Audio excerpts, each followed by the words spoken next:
I would like to call to order the Cohasset Select Board meeting of Tuesday, January 6th, 7 p.m. We're meeting live at 91 Sawyer Street, Wilcott Commons. If you'd like to watch us virtually, the details to link in on Zoom are on the backside of our agenda, or you can watch us on Cohasset 143 Cable TV, or we're streaming live on Facebook.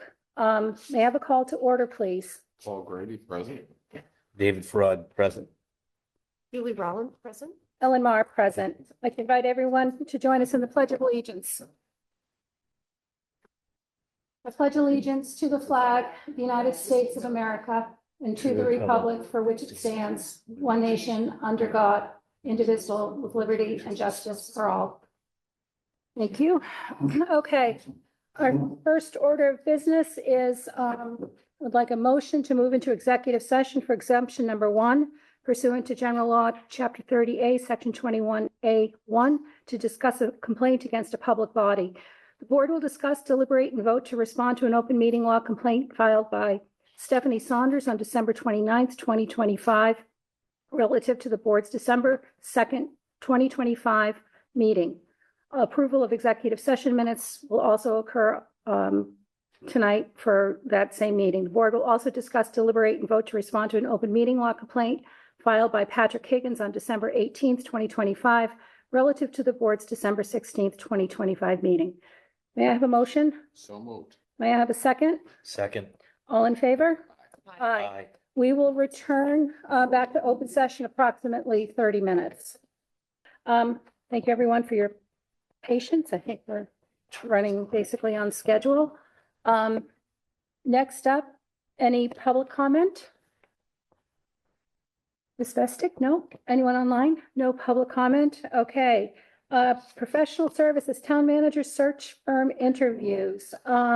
So I had sent a note to everyone to go back to our December 16th meeting packet to review the materials. We will go in order as on the agenda. Up first is the Edward J. Collins Center for Public Management out of UMass. And who do we have? Not sure. Okay, it's, About 30 people in here. oh, Nobody's requested to join. nobody's requested to join. Okay, the We got part, our target right Yeah, Mi- and that's the name from the, yeah, punch from the letter. yep.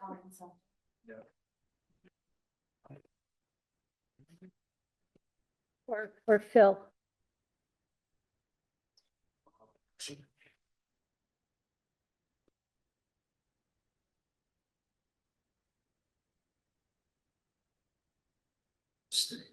Stevzinski. So that's.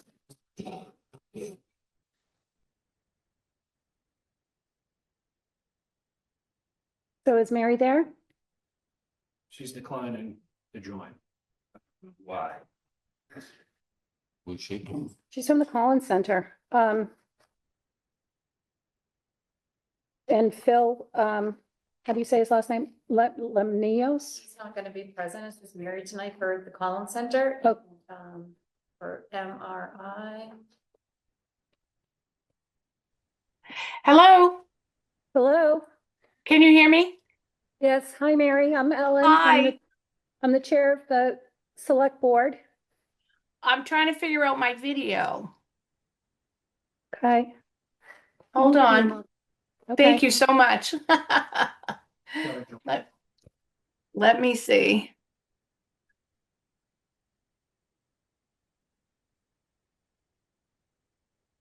Did she as a panelist or did you just allow her to speak? She's joining as a panelist right now. Okay. She kept declining.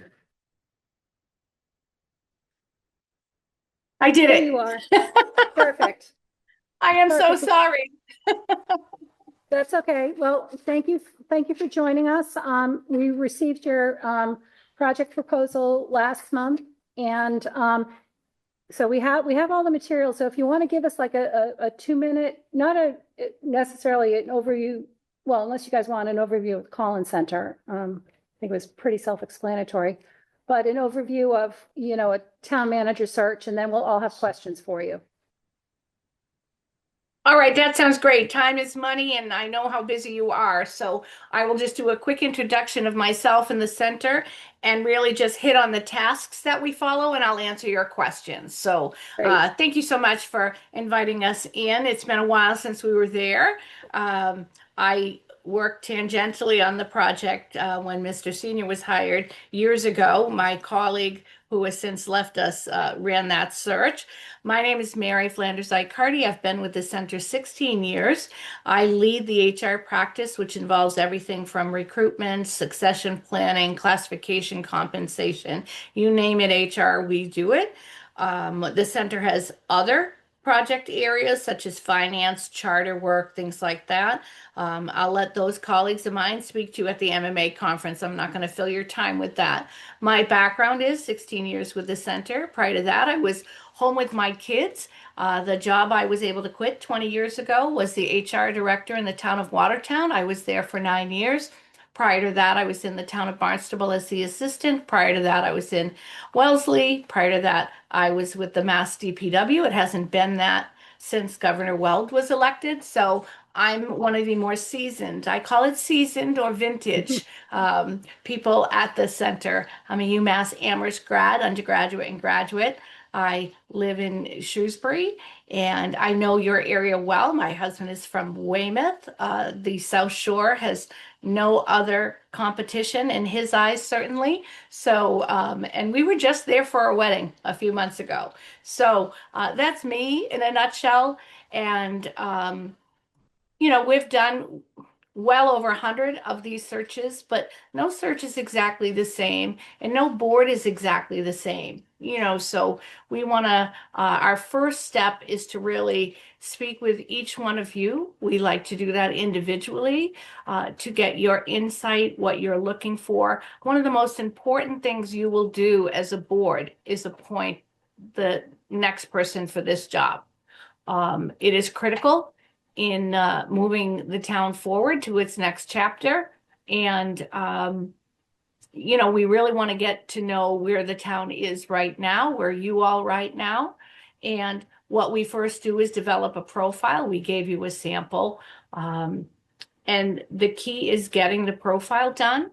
And we will get financial information. We will ask you what the challenges are. Once we get the profile done, we move into the recruitment phase. We do an awful lot of direct recruiting, networking, listservs, ICMA, MMA. It's really good timing because we will be at the MMA and annual conference this month. So we will at least be able to talk to people as they come by about what they're looking for. We do that. Then what we do is now, I believe you will work with a screening committee, but I don't know that for sure. So that's a question for you. Yes, our town manager act requires us to have a screening committee. That's what I thought. Okay. Yeah. So we will work with the screening committee to review the resumes, determine who to call in for a confidential preliminary interview. People like to know up front, the screening committee will see every single resume that comes in. We do not headhunt or we recruit, but we do not screen people out. Obviously, if they don't meet the criteria, we will point that out to the screening committee. When I say we, it will be my colleague Phil Levnios, former town manager from Hull, who currently lives in Braintree, is on our team. He couldn't be here tonight. We can tell screening committees what we know about people, but we do not have a vote in who gets moved forward or anything like that. So your screening committee will see every application that comes in. When it comes to reviewing and screening and working with facilitating the process that the screening committee would follow, it's our job to point out and remind people of what you have said you're looking for in a profile. What are the requirements under your rules and bylaws or charter? And, we let them deliberate. We help them frame questions. based on the profile. And we really give them guidance, certainly with my HR hat, what you can and cannot ask a candidate in an interview.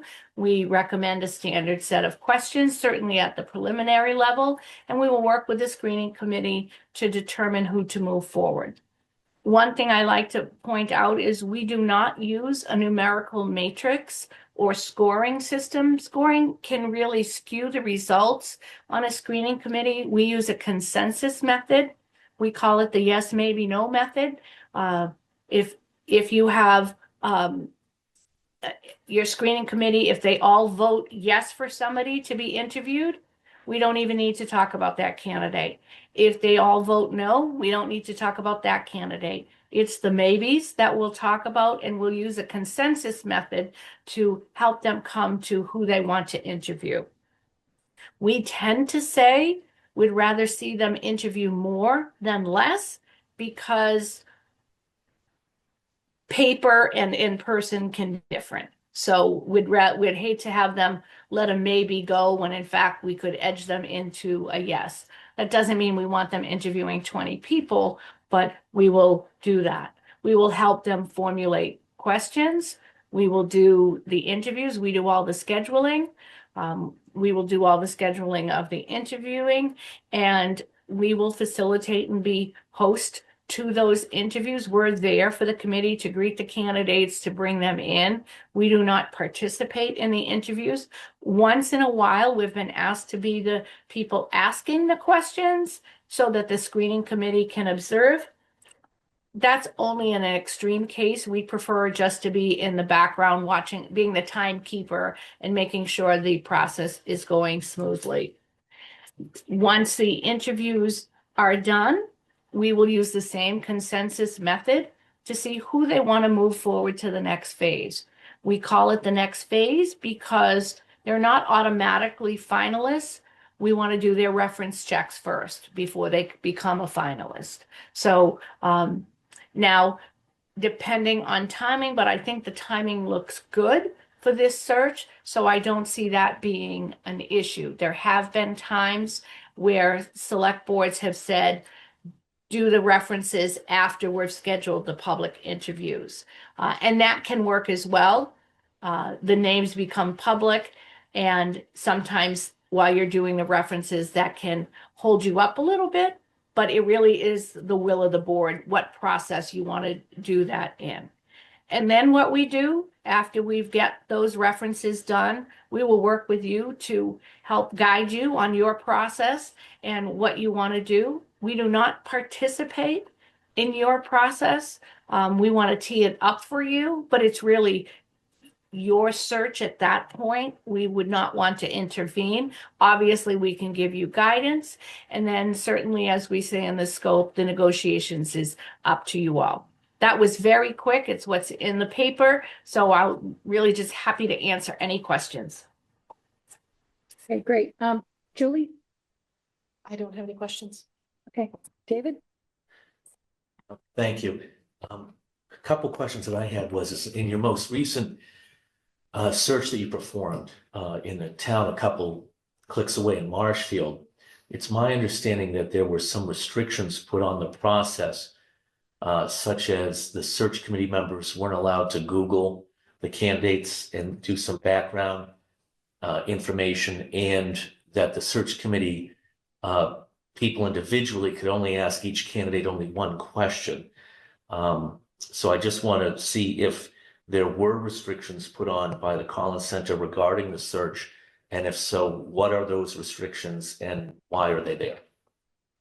Sure. The most recent search we did was Winchester, but I know you're talking about Marshfield, which is a short time away. It really is up to the committee as a whole, and I'm certainly not going to discuss anything that was talked about in an executive session with the screening committee. But the process followed was by the screening committee. The number of questions, who asked the questions, those kinds of things are all determined by the screening committee. Our advice, and it was and typically we have the select board issue a charge to the committee. We advise strongly that the screening committee, when they see a resume, they do not do a Google search. And the reason for that is to protect the town against bias. Not that anybody's looking to have a biased view, but if you Googled me, you would see that I am white, I am female. You might see menorah in the background. So social media searches can conjure up any bias. So we recommend that to screen resumes, you do not use a Google search because anybody can be sued, particularly in a lot of these candidates work in a town. Maybe the town was sued, maybe they were named in a lawsuit. And I don't believe everything I find when I Google myself. So it really is, and most of your labor and employment attorneys will absolutely advise you for that as well, that you do not do a Google search on a paper candidate. Now, the screening committee's role in all of our searches is not to do reference checks. That's our role. So they're certainly free to Google candidates after the names have been moved forward or decisions have been made. And certainly select boards, we do provide information about social media searches to select boards. So it's really at the screening process that we advise people not to Google anyone. And as you can imagine, sometimes pictures can be created, stories can be inaccurate. When there's a mistake in a newspaper or on a page, they don't always retract it. But mostly it's for discrimination, bias, prevention. So that is the reason why. The number of questions, if you have, typically, it depends on what a screening committee as a whole wants. And you did mention there were individual members. And I know those were public meetings that were held afterwards. So it's okay for me to comment on that, but I'm not going to comment on what was in executive session. Yes, there were 2 members who were not happy. It was a 7-member board. We work with the majority of a committee. The vote of the committee, the determinations were, sometimes if we have a 5-member committee, they ask 2 questions each. If there's a larger committee, they ask 1. The committee gets to decide if they will allow follow-up. Oftentimes follow-up questions, we advise that they have to be related to the question asked. So if I'm asking a question on budget, I can't then have a follow-up on your philosophy on the filibuster, for example. That's a separate question. I use an extreme example just so that I'm not violating anything. So we do recommend that follow-ups. And the reason you don't want to follow up that isn't really a follow-up, if I answer a question on finance and you say, clarify to me your role in the budget process, not just what you know, that's an appropriate follow-up. But to ask me a completely different question is not appropriate, because particularly in the screening committee role, we want all the candidates asked the same questions, because then it becomes an equal playing field and an evaluation of those candidates. If somebody, say for example, you're interviewing me to be the town manager, and you know you need strong HR, but you've got no questions on HR, and you see my resume and you start asking me HR questions, well, that's not necessarily fair to the other candidates who may be judged on not knowing what I know. So that's the reason for the structured preliminary interview. When it gets to the board level, not all bets are off. We don't want you asking any discriminatory or inappropriate questions, but it is a different structure. So, but thank you for the questions. In follow-up to that, when you talked about, I can understand the resume level when you're culling resumes regarding bias, but once you've picked sort of the amount of candidates that you might want to interview with the search committee, why I still don't understand why you wouldn't let them do any due diligence to Google somebody, because even if there are things out there or things that they've done in the past, that's something that you'd want to hear from that candidate. So if they did make a mistake during their career, or if there was an incident that happened, you want to hear from that candidate. How did they react to it? How did they change from it? Did they follow up with it? That goes to an important part, because I don't think any town manager candidate is going to be perfect. And if they've been around for a while, they're certainly going to have lawsuits and things in the past, but that's kind of a critical point in their administration. In other words, what did they learn from? And then secondarily, when you're telling a search committee or advising not to do a Google search, that puts them with blindfolds on when everyone else in town is. So therefore, the search committee is going to have less information than the normal person out there. And then they're going to hear it in the coffee shop and the church and everything like that.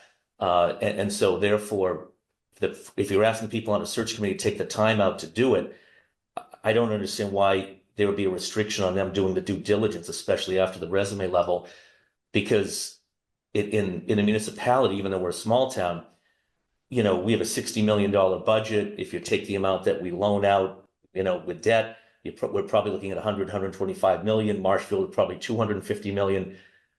Municipal corporation. If you had any company out there that had 300 employees and was a $100 million company, I don't think they would be restricted with their search committee to say, don't Google or look up background information regarding their search. So I don't know why in the municipal setting that would be the same, or why that would be different from other ones. But I'll leave it there on that front. Sure. Yeah, I Yeah. mean, there's two parts to your question, and it's excellent. I love the question you just gave. And the screening committee can ask, tell us what we're going to find in social media. Tell us about something you failed at. And this is a common question at the screening committee level.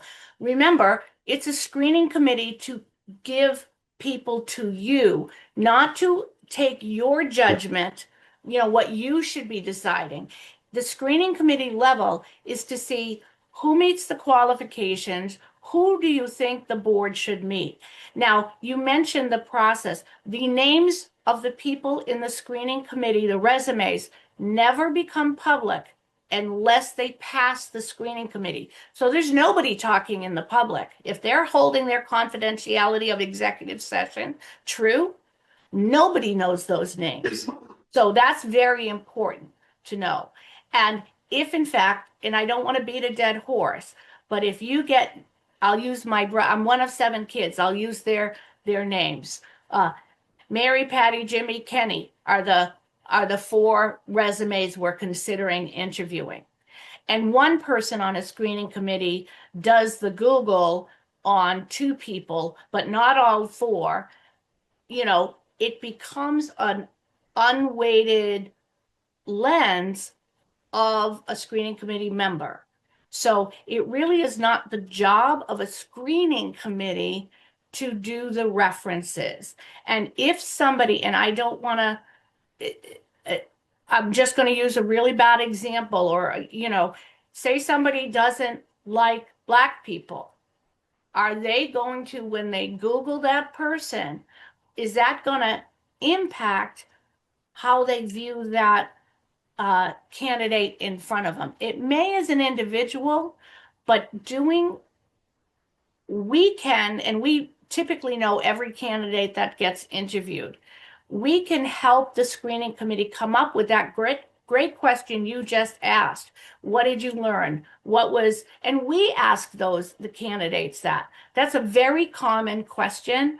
But having a question just for one person because somebody knew their name from a newspaper really will impact the fairness across all candidates interviewed. So that's why we do it. And certainly big corporations, they don't need to have an executive session situation like you do for the open meeting law. So it is a different process. A private company can do what they want. We would still recommend don't Google people till you've interviewed them, just so that you don't get accused of bias.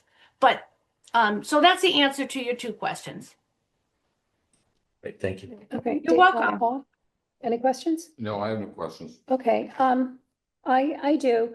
So, Mary, I worked with the Collins Center, in spring of 2019.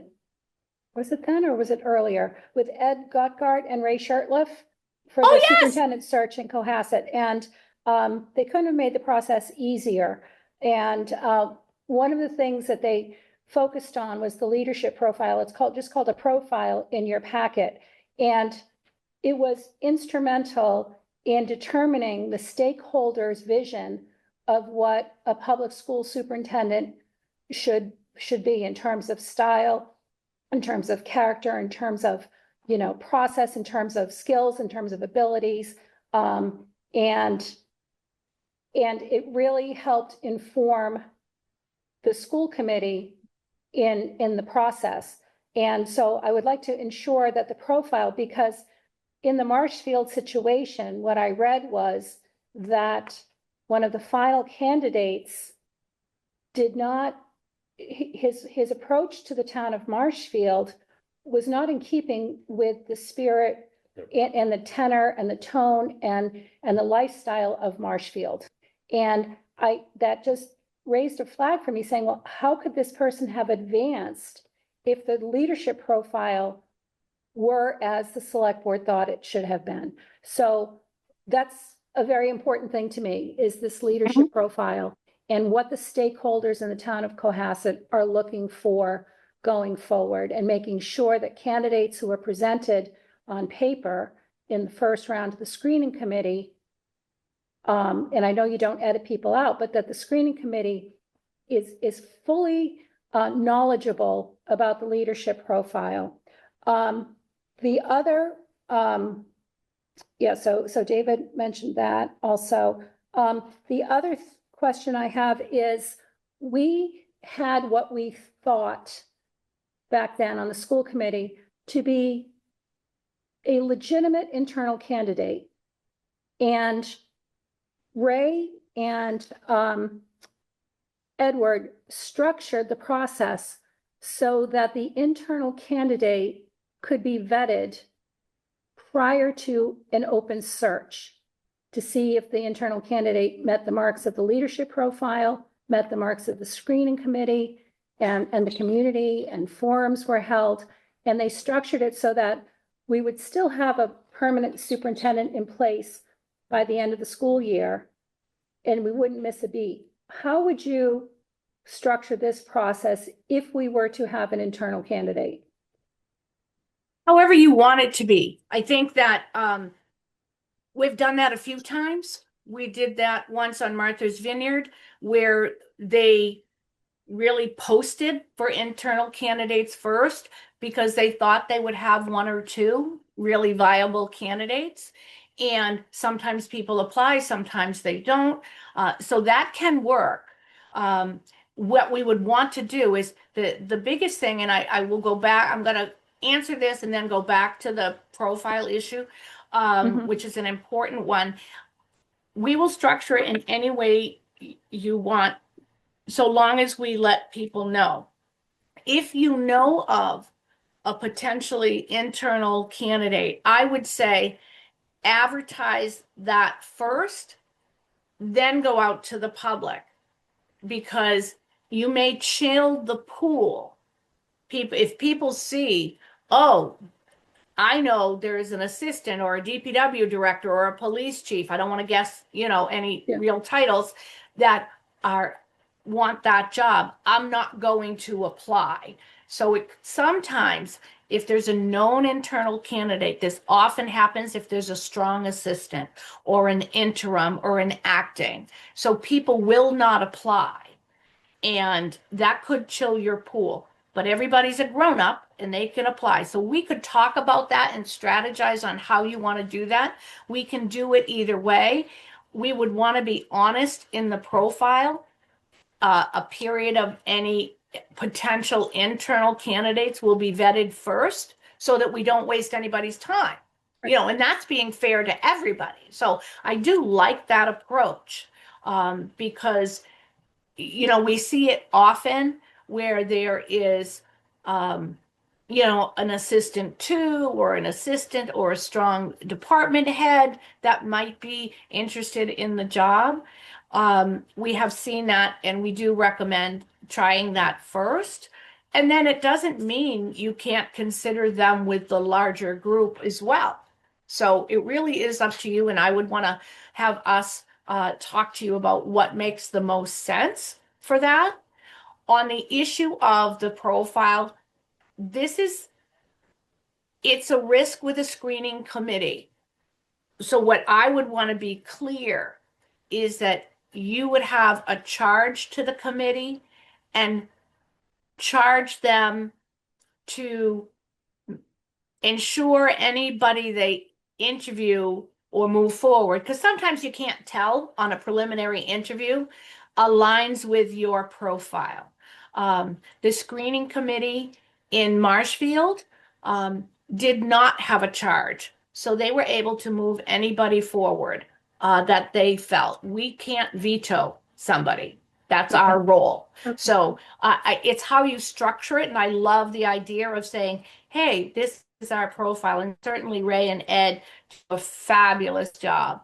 And so we could certainly work with you on the profile, and then on the language. Typically, I can send you a sample of what the charge is that they use the profile to determine that, they have standard question. We have a standard charge that we could share with you to issue to your screening committee. But those are great points.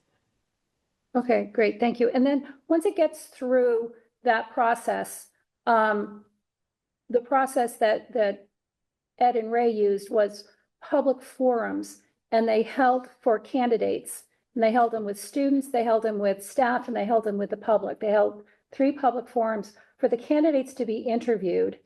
And Ed and Ray kind of, I don't want to say graded, but measured the candidates' interaction to the questions and to the stakeholder groups. Is that part of your process? It's not part of the proposal we gave you. We Yeah. typically don't have clients want that at this level. It's a different relationship of the Okay. select board to the chief executive. We tend to do in Mansfield. We were just in Mansfield. Their interviews are this week, not too far away. Their process, which we find more helpful, is to do forums, and we did it in Mansfield, to do forums as part of the profile development. We met with, and we did this in Cohasset, because I remember that is the one thing I did. I met with all department heads for information to their profile. So what we did in Mansfield, we did a short online survey that the public could answer.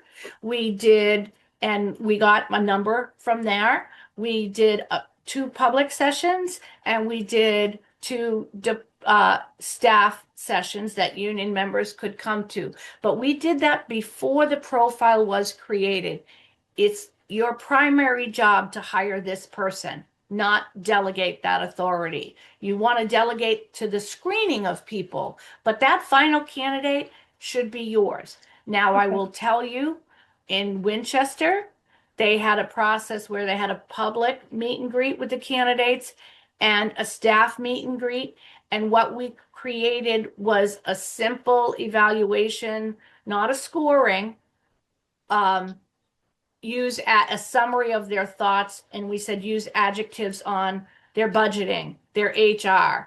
And then we coalesced that for the board to have before they had their deliberations, so that it's not having, we firmly believe, and don't hire us if you don't want to because of this, a department head should not be hiring their boss.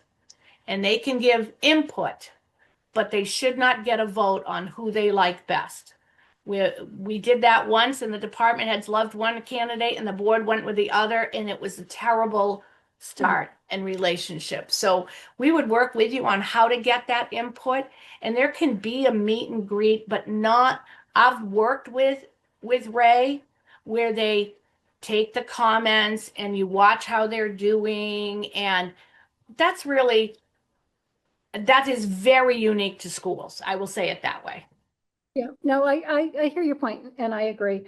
So, so we have another firm to interview and you know, Great. it's on our agenda to vote tonight. So we will be voting and making a selection and, either Michelle or I will get back to you, with our decision.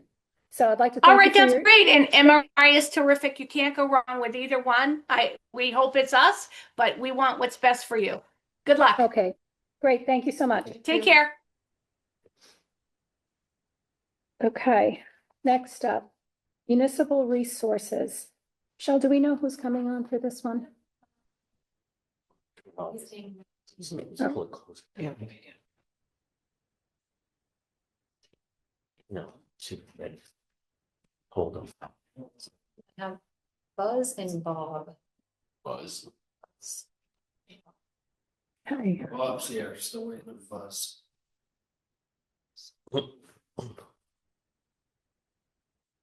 Hello, Hello. Hi, Bob. how are you? Good, good. Is he a panelist? So are you, They're both. they're both panelists? Okay. Good. Oh, here comes Buzz. Okay. Hello, There you folks. guys are. Hi, thank you for waiting. My name's Ellen Mar. I'm the chair of the Cohasset Select Board. And so there's 4 of us here tonight. We received your proposal and would just like to hear a little bit about, you know, you don't have to regurgitate your proposal, but maybe just a 40,000-foot overview of what you do and how you do it and how you would take us through this process. And then we'll have some questions for you. Perfect. Buzz, you want me to start or you want to Yeah, start? Bob, why don't you kick off? All right. All right. Well, first and foremost, thank you. Thank you for the invite.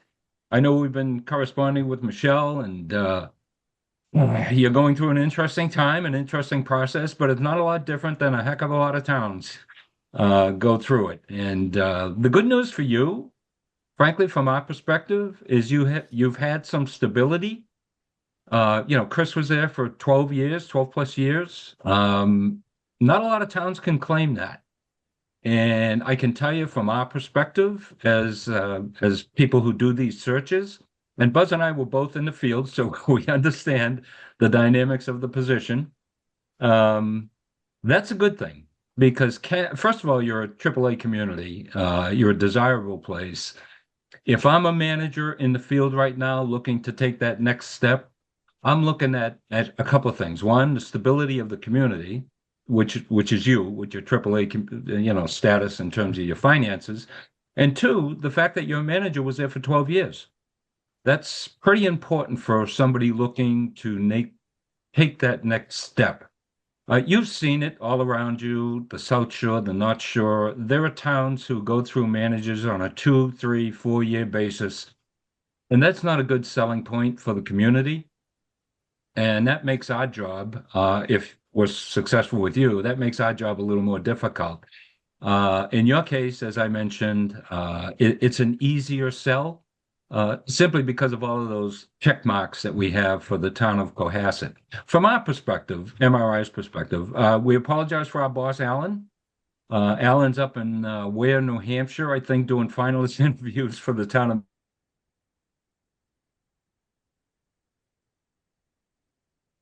Just froze, Bob. The Bob freeze. All right, so Yeah. Alan is in New And, Hampshire. The way the company's structured is, he's the president of the firm, and he oversees all the projects. He typically handles the New Hampshire and the Maine, Vermont projects on a day-to-day basis, and he assigns us then to handle Massachusetts, Connecticut, and Rhode Island. And Right. we've worked in all, in basically the 3 states. Yep. So Bob, you cut out for a minute. Do you want to continue? Oh, I'm sorry. Did I cut Alan, Oh, I apologize. Okay, so I heard you, Buzz, on the Allen thing. Thank you. So yeah, we've been around for a long time. Buzz and I have been doing this. I'm going on 12 years now, Buzz. You're a younger guy than I, so you're not as long with MRI. But from our perspective, we're very selective. I will tell you that. We don't apply for every position that opens. We like to focus on the client at hand. And in our case with you, with Cohasset, that would be you. Because we just finished, I'm happy to say, Norfolk. And the individual signed his contract last night. So Norfolk now has their new town administrator, and we're finished with Norfolk. And please feel free to call anybody in Norfolk. They're very, very pleased with the way the search happened. So the other thing I'll finally say, and you read all of our stuff, you know who we are. We promote the regional aspect of MRI. We have recruited folks from Maine, from New Hampshire, from Rhode Island to come into Massachusetts. We've done searches in other states. We've done Rhode Island. We've done Westerly. We did South Kingston. We've done Portsmouth. We've done Connecticut. And interestingly enough, we have found people who are from Massachusetts who want to come back to Massachusetts. They take their first job in Connecticut or Vermont, and they ultimately want to come back to Massachusetts. So we have that reach. We have, as Alan likes to say, boots on the ground in a lot of states, New England states. So we know a lot of the connections in all of those states. And I'll give you an example. In Manchester, Connecticut, the individual who we recruited was from Wellesley, Massachusetts, but we recruited him out of a place in Wisconsin, where he was what they call a village manager out there. And we asked him why he was coming back, and he says, I just want to get back to New England. And he's still in Manchester, by the way, and he's doing Marlborough, Connecticut, and he's doing a great job. So we like to promote the fact that we have a regional reach, and we can connect with people who simply want to I'll give you another example. The Hanover manager, we did that, I'm guessing 6 or 7 years ago. He was in Vermont. And we had placed him in Vermont originally, and he called us when we opened up Hanover, and he said, I want to come back. My wife's from the South Shore. And he's still there, by the way. So anyway, that's my pitch on MRI and our reach. And you saw the process we follow. You have any questions on that, please ask. And Buzz, you want to just chime in at the end? Yeah, if I may, the diversity of the candidate pool. We have a group of folks who are in contact with us all the time, looking to what is MRI looking for? What communities do you have? Would I be a fit? So we have people that are interested in moving. We have some people that have their eye on a variety of communities. They're looking for a town manager. Maybe they've been a town administrator for a period of time. You have a great Town Manager Act, very strong. It's been in place, since what 97. So it's a time-tested charter, and that makes it very attractive for a lot of professionals coming up in the field. And in terms of diversity, we've had good fortune with females and minorities in our pools. Bob mentioned Norfolk. We had a woman who was a very, very strong candidate in Norfolk. However, timing is everything in life, and Great Barrington offered her the job first, and so she took the job, in Great Barrington, Massachusetts. And Bob mentioned Norfolk. We finished Norfolk. It was signed last night. But in early December, we finished up little Dalton, Massachusetts, in the Berkshires, and we had several strong female candidates there as well. But we've placed a woman in North Andover, a woman in Westford, in Berlin, Massachusetts, and several other communities. So we try to work with you folks and your boards, your commissions, to find out, what's the profile of the candidate. We'll spend time talking to each of the members of the select board and the key department heads, anybody else in the community you think is important to get an idea of sort of the ideal profile. And that will give us a good, sort of jumping off point when it comes to tailoring the search to the candidates that you're looking for. And there's some communities that we've worked with, not yours, of course, because as Bob said, Chris was there 12 years, but some communities have had turnover, 2-3 year tenures of their administrators, and they tell us, we want somebody who's going to stick around. So that gives us a really good idea of the kind of candidate, once we probe a little bit more of the profile of the person that they would really like to have in that position and they'd like to work with on a day-to-day basis. So with that said, we're happy to answer any questions that you folks may have. Okay, great, thank you. We'll start at this end. Mr. Grady? No, I have no questions. Mr. Farag? Thank you. I just had a couple. The same one that I asked the previous candidate was, what restrictions do you place on or advise for the search committee? And is there any examples that you can give? Such, I know you did the town of Billerica. I know you've done a number of town administrator positions across the state and the other states. But if we could start with what restrictions do you advise within the process? Well, let me start off on that. We see by the charter, you folks have a search committee, and we've read in the paper that you folks have appointed a search committee. So I think restrictions, the number one is confidentiality. This is a confidential process, and the way the law is set up, as you know, is the meetings, the interviews of the search committee when they're talking about the candidates and interviewing the candidates is an executive session process. It's not that way in every state, but in Massachusetts it is. So we would stress confidentiality, understanding that your reputation as a community and our reputation as a company is at stake.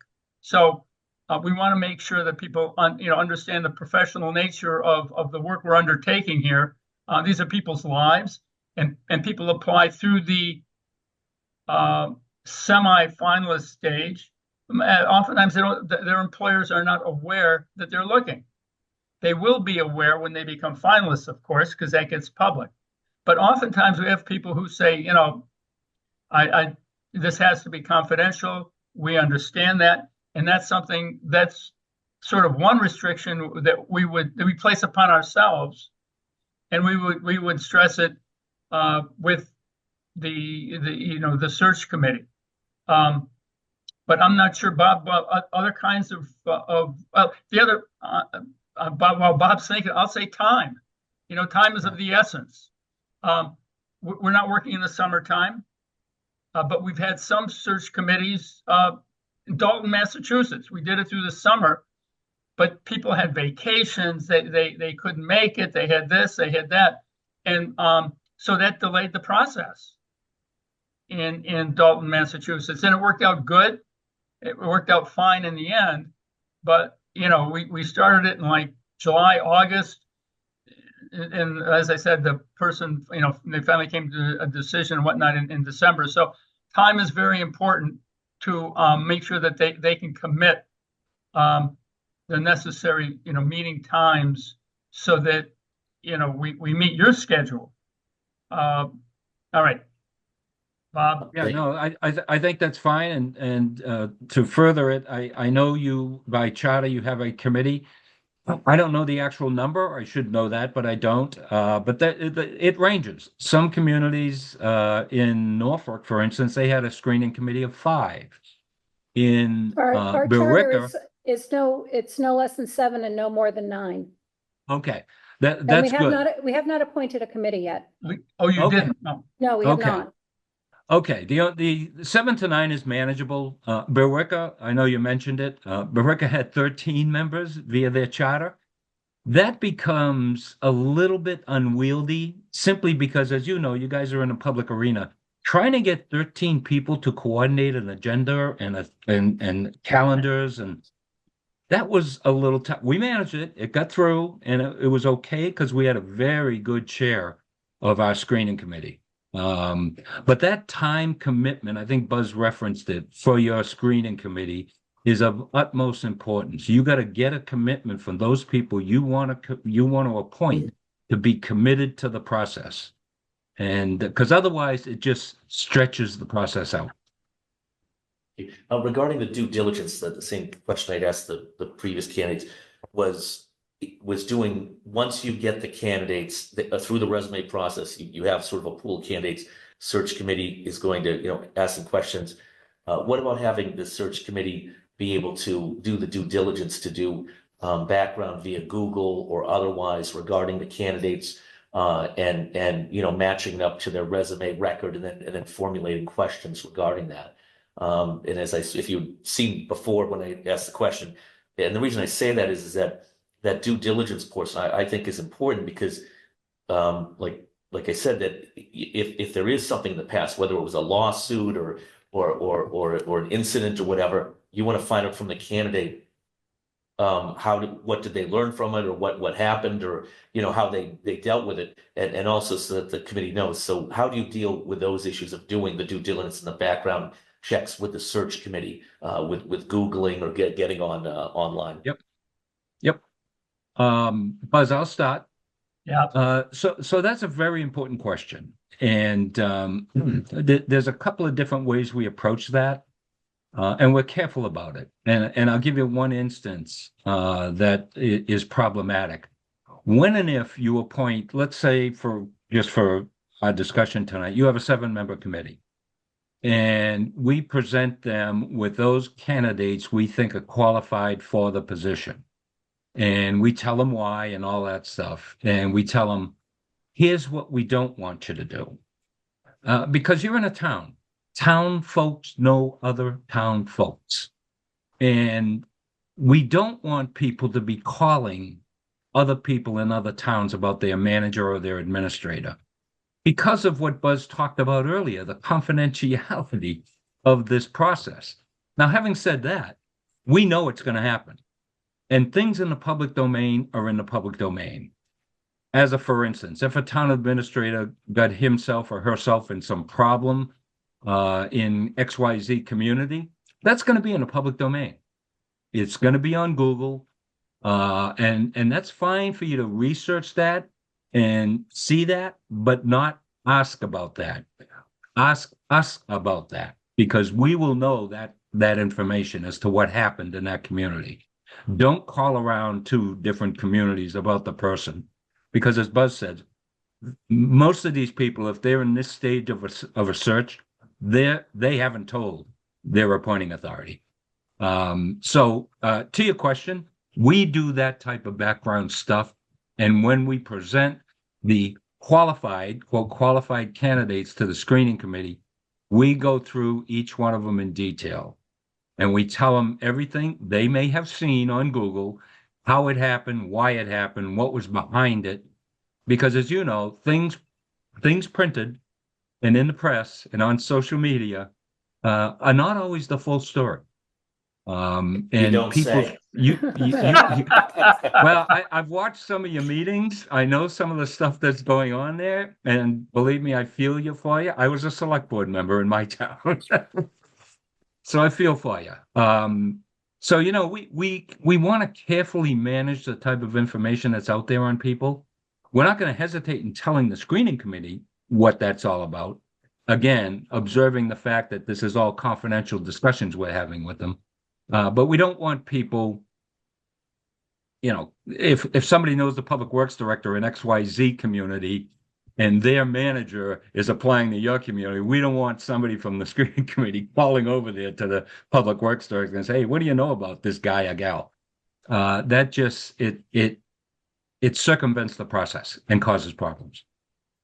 Yeah, and if I may jump in and just add a little bit more, we've had we know screening committees are going to Google. Our process is before we bring a pool of candidates to the screening committee for them to consider, the cover letters, the resumes of the candidates. Our office staff will do a deep dive a deep Google, we will know everything to know about them that you can get off the internet. Plus, we really didn't give you our backgrounds. I've been a manager in Massachusetts in 2 communities, totaling 37, 40 years. Bob, probably, even he's older than I am, so even longer. But we've both been town managers. I currently serve with the Mass Municipal Managers Association on the Future Managers Committee. So I know a lot of the, I'm familiar with a lot of the kids.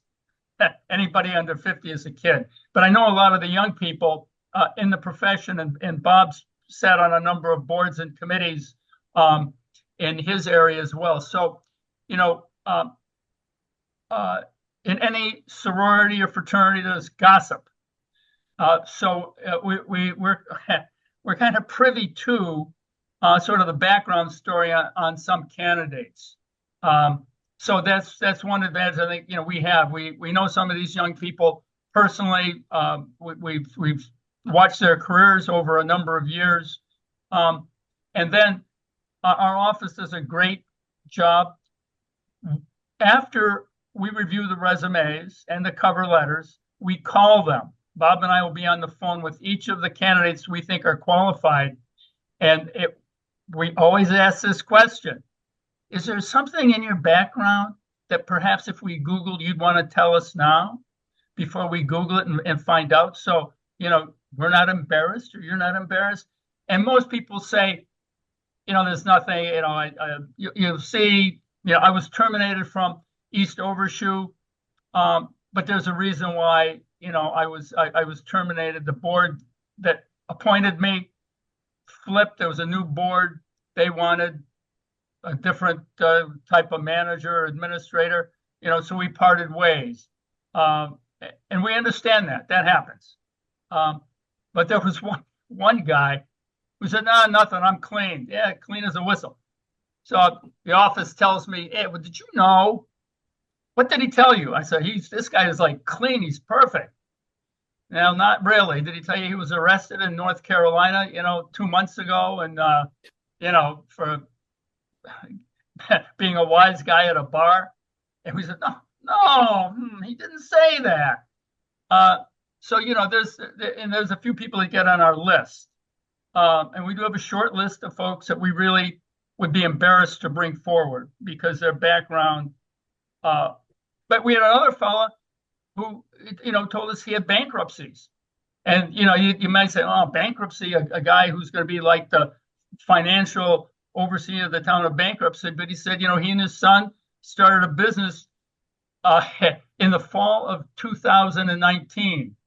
Well, it was in 2020, the world stopped, and it was a retail business in a tourist area. There were no tourists. They were up to their neck in debt.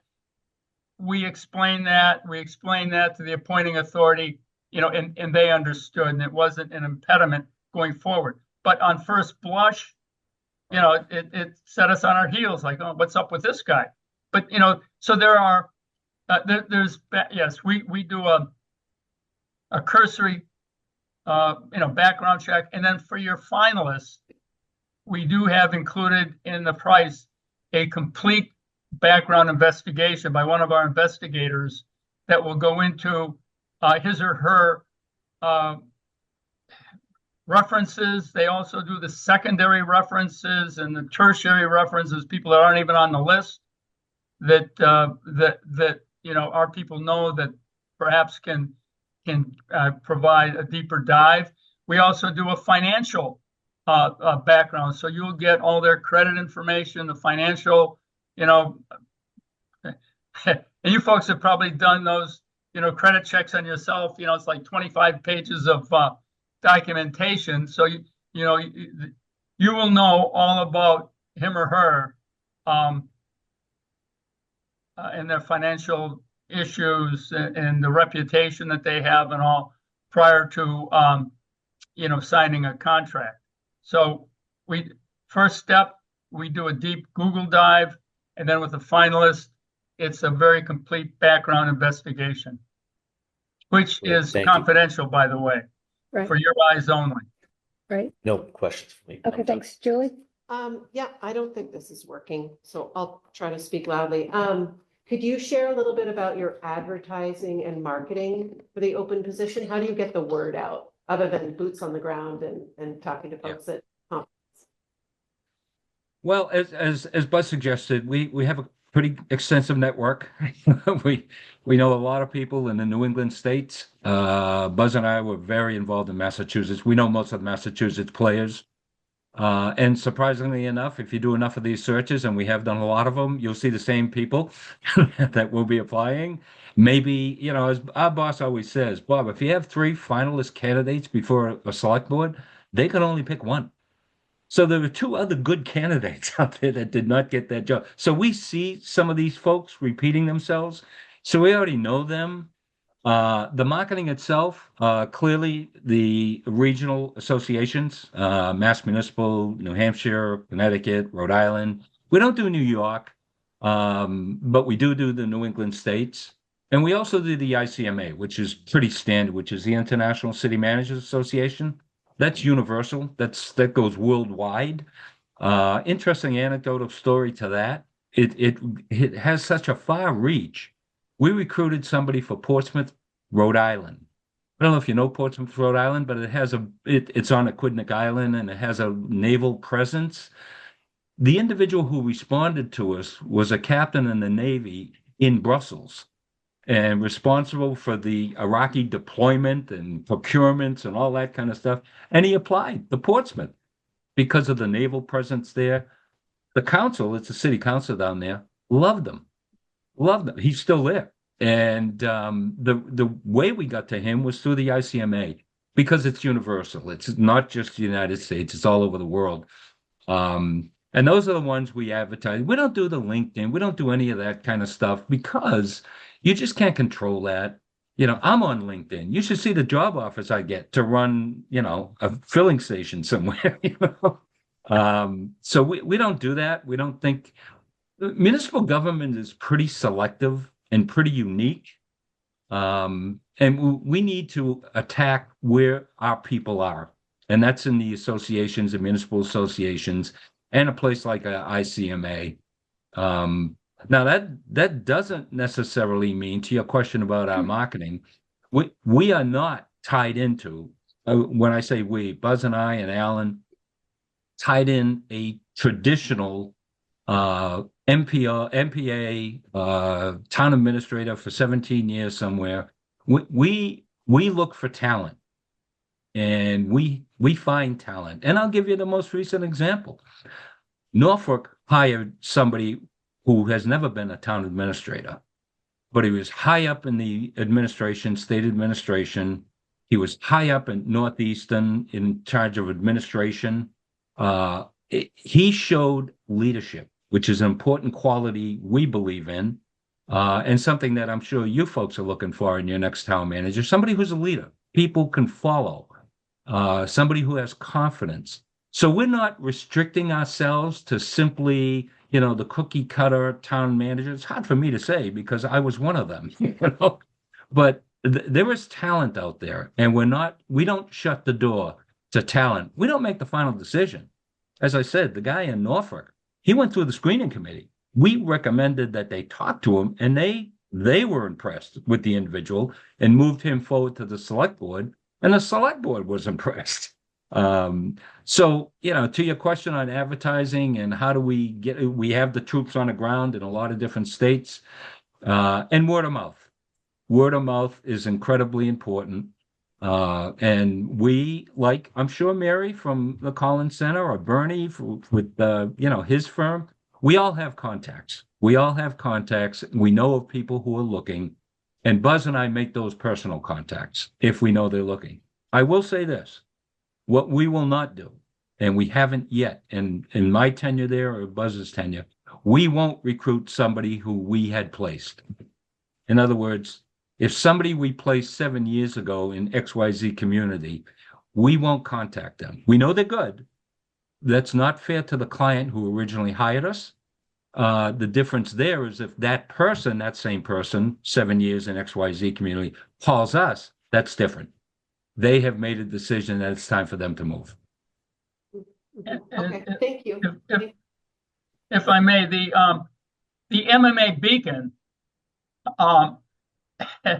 you know, you can't discount the draw that has.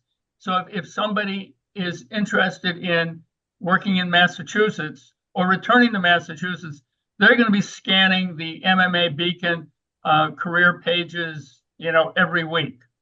Obviously, with the internet, the whole life, the world is different. So somebody in Hawaii can log on, look at the Beacon, and see what jobs are available in Massachusetts or wherever they may happen to be. So obviously, the job would be posted in the Beacon, and so the you know, in the old days, you know, you folks may remember, you know, the Sunday Globe was like that thick, and it had job ads, pages, a whole section, you know, 50 pages on job ads. Not that way anymore. So the internet is one of the good things about it is it's a good vehicle for putting an announcement out and then having, you know, getting the word on the street. So it's you know, it's a multi-pronged kind of marketing approach, and we have, you know, like any kind of recruiter, there's a lot of tools that we use to get the word out. Thank you. Is that it? That's it. I just have one question for each of you, and it's a yes or no. So knowing what you know about Cohasset at this time, where we are as a community, and you know, Chris's tenure with us, AAA bond rating, you've watched a few meetings. In each of your minds, do you have any candidates that you think that might be a good fit for Cohasset? You want a yes or no? Yes or no? Yes. Okay. Yeah, yes, I would say that as well. Okay, all right, just curious, because, you know, you mentioned getting the word out on the street. I think the word is probably out on the street. I mean, we're all Oh, yeah. aware of all the turnover on the South Shore recently Yep. with town managers and someone going to Kingston from Abington and Marshfield not having, I mean, it's been crazy. So I'm sure this is not a well-kept secret. So, and if you were to be selected, is your process fluid? In the sense that if we had different thoughts or ideas, say what the community profile is and how we want that structured as opposed to the example that you sent for Norfolk, are you amenable to that? We work for our client. Okay, You're the client. We work for you. okay, great. Thank you. So we're going to deliberate and hopefully make a vote tonight, and either Michelle or I will get back to you. Thank you very much for your proposal. Thank you for your time tonight. We appreciate it. Your knowledge of this is immense and extensive, and your list of communities you've served is impressive. So thanks very much. Well, thank you. all, and all the best to you. Thank Thank you. you. In your deliberations. Thank you. Thank you. Yeah, and Happy Bye. New Year. And Happy New Year. Good night. Good night. Okay. So we can just take a vote. We can talk. I don't know what people want to do. Should we take a vote, and if we're good, we're good, and if we Okay. disagree, then we talk? I think I think people should just Just say, talk if they've got anything to say, if anybody has anything to say. That's fine. do you have something to say? Well, mine is just for the vote of it. I thank both of the firms for coming here tonight to take their time to look over it. I think they're both professional. They have two different ways of doing it. So I think it's just a matter of sort of which one people think on the board is a fit. And I know which one I think is a fit. So if we want to vote on it, that's fine. We can do that. Any general comment, Julie? No, I think they both did a great job, but I Okay, know who I would Okay. like to go with. Mr. Grady? No, I know I'm going. Okay, so, instead of a vote for one or the other, I'll just ask Mr. Grady who you Sure. vote. Yeah, go right. Who, Who is your vote for? Buzz and Bob. Okay, I like the local flair. MRI, okay. Mr. Farag? I went with MRI as well. I thought the regional scope would be helpful as well to do a wider search. Julie? MRI as well. I really like the larger, more regional search for candidates, Mhm. you know, not just focusing in this area. And I really liked their background check process Mhm. and the way they do their due diligence with the screening ahead of time with Google as a first layer, but then having, you know, other members of their team do multi-layer checks on folks and the financial background and everything like that. I was very impressed by that. Mhm. And I really appreciate not having any surprises. Mhm. And I think that they would do a really nice job of Okay. dealing with that. Okay, so they are two very different approaches. I think the Collins Center runs the process, not the search. And the search committee really, you know, does a lot of the work. I liked MRI for all the reasons stated, and the fact that they might have, you know, candidates on board, you know, in their mind already, which could eliminate a lot of, you know, legwork and things like that. So at this point, my vote is really irrelevant because we are 3 for MRI. But we'd like to know what you think anyway. Yeah, no, I know. I'm gonna make a vote. I just I don't want my vote to be because I'm familiar with the Collins Center and had a very strong, good experience, and I felt that they were totally transparent. But a school superintendent is a very different position than a town manager position. And so I can't let that process creep into my thinking. I like the fact of Collins Center that it is search committee driven, which we are required to have a search committee. And when I asked the last question of MRI, that could we amend some of your process? I think it's very, very important that our search committee is as fully engaged as possible to provide the highest amount of transparency possible, you know, outside of the executive session privilege. But I will go with MRI as well. So, Michelle? We need to make a motion and vote. Oh, can I have a motion to appoint Municipal Resources, Inc. as the professional search firm for town manager? So moved. May I have a second? Second. All in favor? Aye. Aye. Thank you, David. Okay, next up, license permits and events. All right, the first one up is Keep Our Farm, a farm festival, May 2nd, 2026, Friends of Holly Hill Farm. I don't know if we have anyone online, but the application was pretty self-explanatory. I believe there's 2 permits required. Michelle, I think there's an event permit and an alcohol, one-day alcohol permit. Does anyone have any questions? No. No? Oh, there's Chief Quigley. Hi, Chief. Hey there. So the farm festival, any issue? No issues whatsoever. I went back and forth today with email, and we'll get things fine tuned as we get closer to the event. But it seems pretty self-explanatory, and it's an event permit as well as entertainment And liquor, a one-day liquor license. Okay. Yeah, we usually Tracy handles the liquor end, so we don't get. So that's not tonight then? That would be Tracy. I don't Okay. have any of the paperwork for that. Yeah, I didn't see any in the packet either. So if they have to come back for the liquor license, then they have to come back. Lisa, can you just make a note to follow up with Tracy, please? For a one-day liquor license for the Friends of Holly Hill Farm.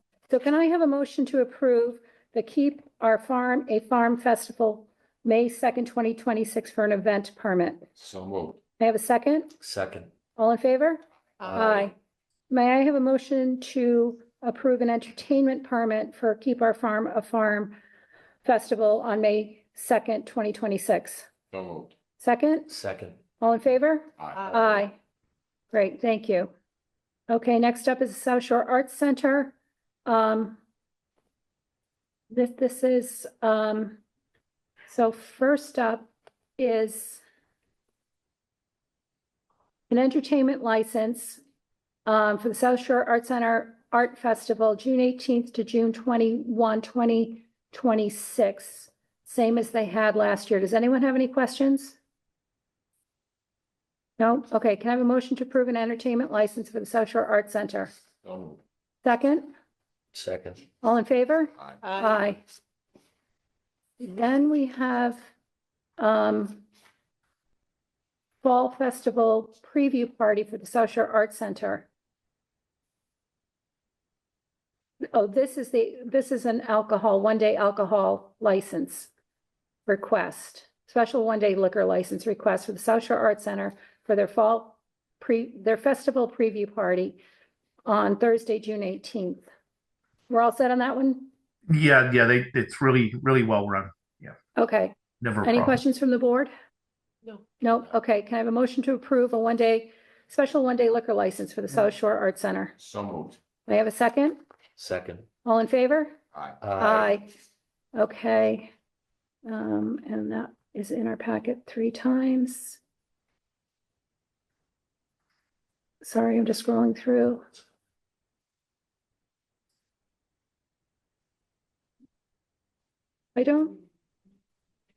An entertainment license for the arts festival itself. I think that's what we did first. Or was that just an event? Yeah.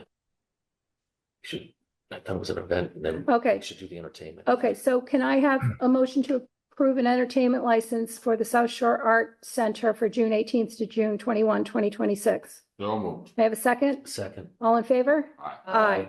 Okay, so that's an event permit and an entertainment permit from June 18th to June 21 and a liquor license permit for June 18th.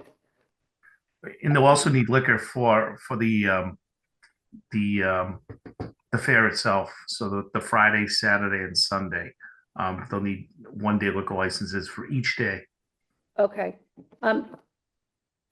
That was not, Maybe that's why it's there 3 times. oh, it is, Yeah. it is. So, okay. So it's basically it's four one-day liquor licenses, 4 one-day events, and 4 one-day entertainments. Beer garden. Okay, all right, so may I have a motion to approve a special one-day liquor license for the South Shore Arts Center for Friday, June 19th? So moved. May I have a second? Second. All in favor? Aye. Aye. May I have a motion to approve a one-day liquor license for the South Shore Arts Center for Saturday, June 20th? So moved. Second. All in favor? Aye. Aye. And may I have a motion to approve a special one-day liquor license for the South Shore Arts Center for Sunday, June 21st? So moved. May I have a second? Second. All in favor? Aye. Aye. And I believe that completes, because the entertainment and event permits went for the span of the days.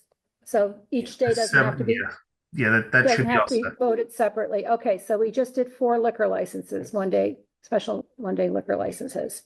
Okay. So that's all set. All right, next up, we need a confirmatory vote of our vote of December 16th for the annual license renewals. And Mr. Farag is going to go through this for us. So please, everyone, just be patient. It's a long list. Okay. I make a motion to approve the renewal of the following all alcohol on premises licenses. Celtic Bistro Corporation, DBA Bia Bistro, 33 South Main Street, Cohasset, Mass. 02025. The Corner Stop Eatery, DBA The Corner Stop, 235 Hall Street, Cohasset, Mass. 02025. Stoked Pizza, Cohasset LLC, DBA Stoked Pizza, 380 CJC Highway, Unit A, Cohasset, Mass. 02025. V and AA Incorporated, DBA Ava Cucina, 107 Ripley Road, Cohasset, Mass. 02025. RNP Inc., DBA Phoenix Bistro, 380 CJC Highway, Unit B, Cohasset, Mass. 02025. Ninja's Kitchen 1 LLC, DBA Ninja's Kitchen, 156 King Street, Cohasset, Mass. 02025. Atlantica Operating LLC, DBA The Old Salt House, 44 Border Street, Cohasset, Mass. 02025. Vindian LLC, DBA The Golf Tavern, 390 CJC Highway, Cohasset, Mass. 02025. Hooper's Judge LLC, 9 Depot Court, Cohasset, Mass. 02025. Okay, I'll second the motion. All in favor? Aye. Aye. I make a motion to approve the renewal of the following inn-holder all alcohol on premises license. The Red Lion Inn Operating LLC, DBA The Red Lion Inn, 71 South Main Street, Cohasset, Mass. 02025. Second? I'll second it. All in favor? I make a motion to approve the renewal of the following club all alcohol on premises licenses. George H. Mealy Post number 118, The American Legion, 98 Summer Street, Cohasset, Mass. 02025. Cohasset Golf Club, DBA The Cohasset Golf Club, 175 Lambert's Lane, Cohasset, Mass. 02025. And the Cohasset Yacht Club, 99 Gleason Road, Cohasset, Mass. 02025. I'll second the motion. All in favor? I make a motion to approve the renewal of the following wine and malt on premises licenses. South Shore Playhouse Associates, DBA South Shore Music Circus, 130 Sawyer Street, Cohasset, Mass. 02025. 5 South Main Incorporated, DBA 5 South Main, 5 South Main Street, Cohasset, Mass. 02025. Salty Days Cohasset LLC, DBA Salty Days Fish, 85 South Main Street, Cohasset, Mass. 02025. And Stevie G's Restaurant Cohasset LLC, DBA Stevie G's, 380 CJC Highway Unit G, Cohasset, Mass. 02025. I'll second it. All in favor? Aye. I make a motion to approve the renewal of the following retail package all alcohol licenses. Whiskey Wine, Cohasset Incorporated, DBA Whiskey and Wine, 390 CJC Highway Unit 105, Cohasset, Mass. 02025.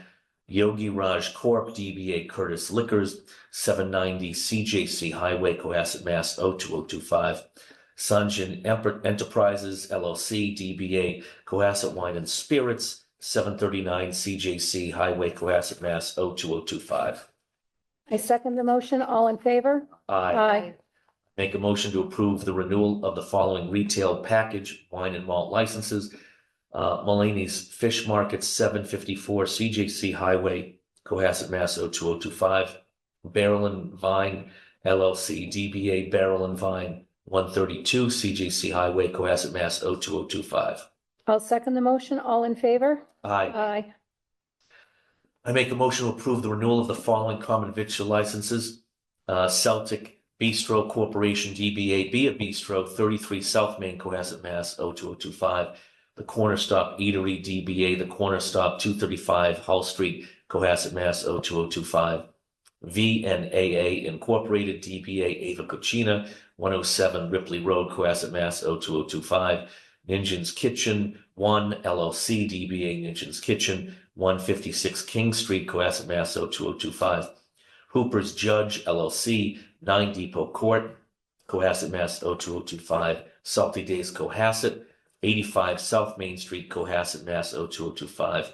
5 South Main Incorporated, DBA 5 South Main, 5 South Main Street, Cohasset, Mass. 02025. South Shore Playhouse Associates, DBA South Shore Music Circus, 130 Sawyer Street, Cohasset, Mass. 02025. George H. Mealy Post number 118, The American Legion, 98 Summer Street, Cohasset, Mass. 02025. Atlantica Operating LLC, DBA The Old Salt House, 44 Border Street, Cohasset, Mass. 02025. Stoke Pizza, Cohasset LLC, DBA Stoke Pizza, 380 CJC Highway, Unit A, Cohasset, Mass. 02025. Vision LLC, DBA Golf Tavern, 390 CJC Highway, Cohasset, Mass. 02025. The Red Lion Inn Operating LLC, DBA The Red Lion Inn, 71 South Main Street, Cohasset, Mass. 02025. Cohasset Pizza House, 130 King Street, Cohasset, Mass. 02025. Cohasset Golf Club, 175 Lambert's Lane, Cohasset, Mass. 02025. Atlantic Bagel, 47 South Main Street, Cohasset, Mass. 02025. Chief Donuts LLC, 740 CJC Highway, Cohasset, Mass. 02025. King Donuts LLC, 154 King Street, Cohasset, Mass. 02025. French Memories, 60 South Main Street, Cohasset, Mass. 02025. JJ's Dairy Hut, 140 CJC Highway, Cohasset, Mass. 02025. Olympus Grill, 132 CJC Highway, Cohasset, Mass. 02025. Starbucks, 790 CJC Highway, Cohasset, Mass. 02025. Thurman LLC DBA Hook Pizza Company, 13 Depot Court, Cohasset, Mass. 02025. 3A Pizza and Grill DBA 3A Pizza and Grill, 166 King Street, Cohasset, Mass. 02025. R&P Incorporated DBA Phoenix Bistro, 380 CJC Highway, Unit B, Cohasset, Mass. 02025. Cohasset Yacht Club, 99 Gleason Road, Cohasset, Mass. 02025. Stevie G's Restaurant, Cohasset LLC DBA Stevie G's, 380 CJC Highway, Unit G, Cohasset, Mass. 02025. Cohasset Pizza Company Incorporated DBA Victoria's, 790 CJC Highway, Cohasset, Mass. 02025. I'll second the motion. All in favor? Aye. Aye. Could I ask a question? Yeah. I don't see the black cat. I'm just looking at if they were on the list Were they on the list? I'm good. in December. Oh, They were not on the list in December. I don't remember the one. Yeah, no, I'm looking at it from December. So, I mean, we can make a note to reach out to the Black Cat. Maybe, I think they're a relatively newer business. Perhaps they're not familiar with the annual license renewal. It's a good catch, Paul. I haven't gotten there yet. Okay. Okay. I've got a few more to. Oh, yeah. Okay, I make a motion to approve the renewal of the following Sunday state entertainment licenses, renewal, 2026. The Red Lion Inn Operating LLC DBA, the Red Lion Inn, 71 South Main Street, Cohasset, Mass. 02025. The Corner Stop Eatery DBA, the Corner Stop, 235 Hall Street, Cohasset, Mass. 02025.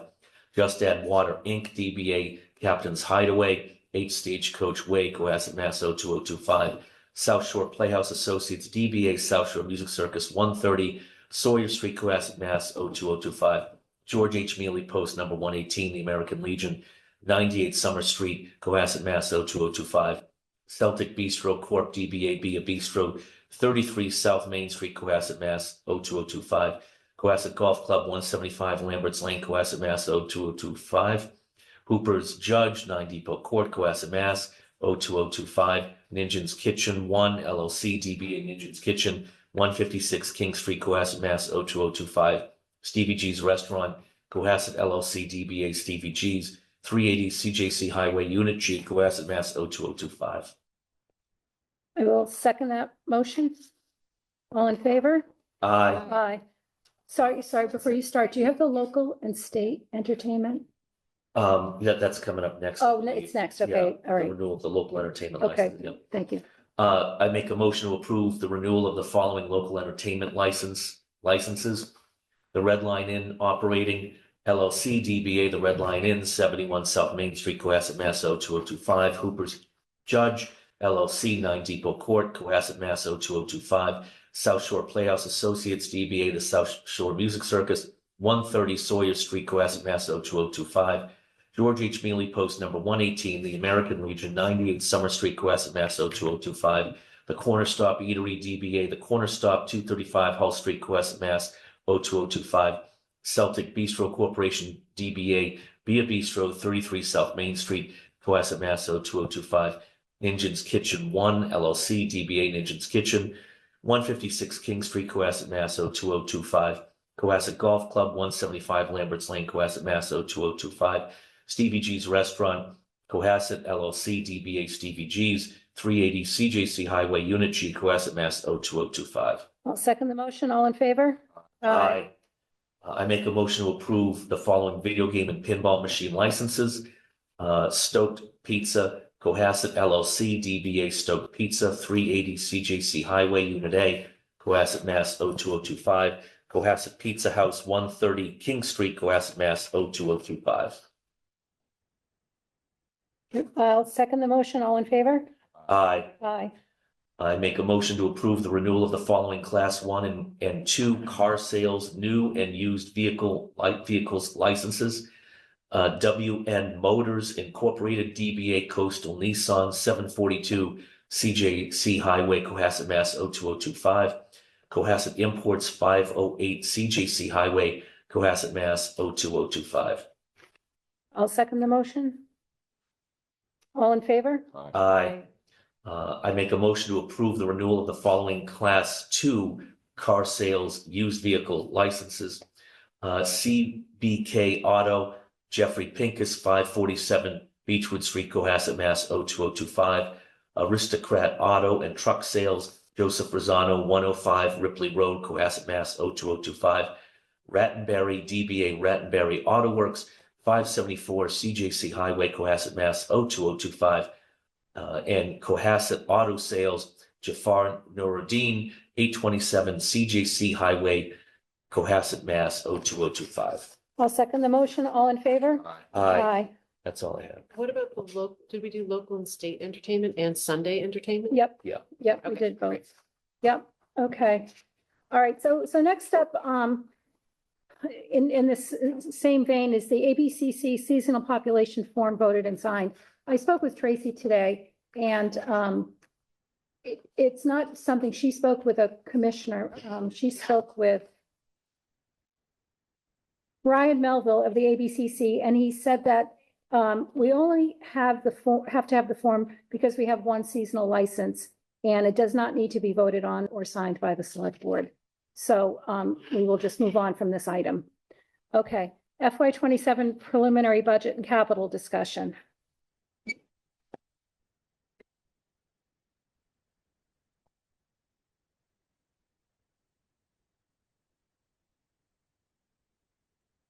For the FY27 budget, just want to go through some highlights. As everyone may or may not know, we're working with all the department heads where we have individual budget meetings set for this week.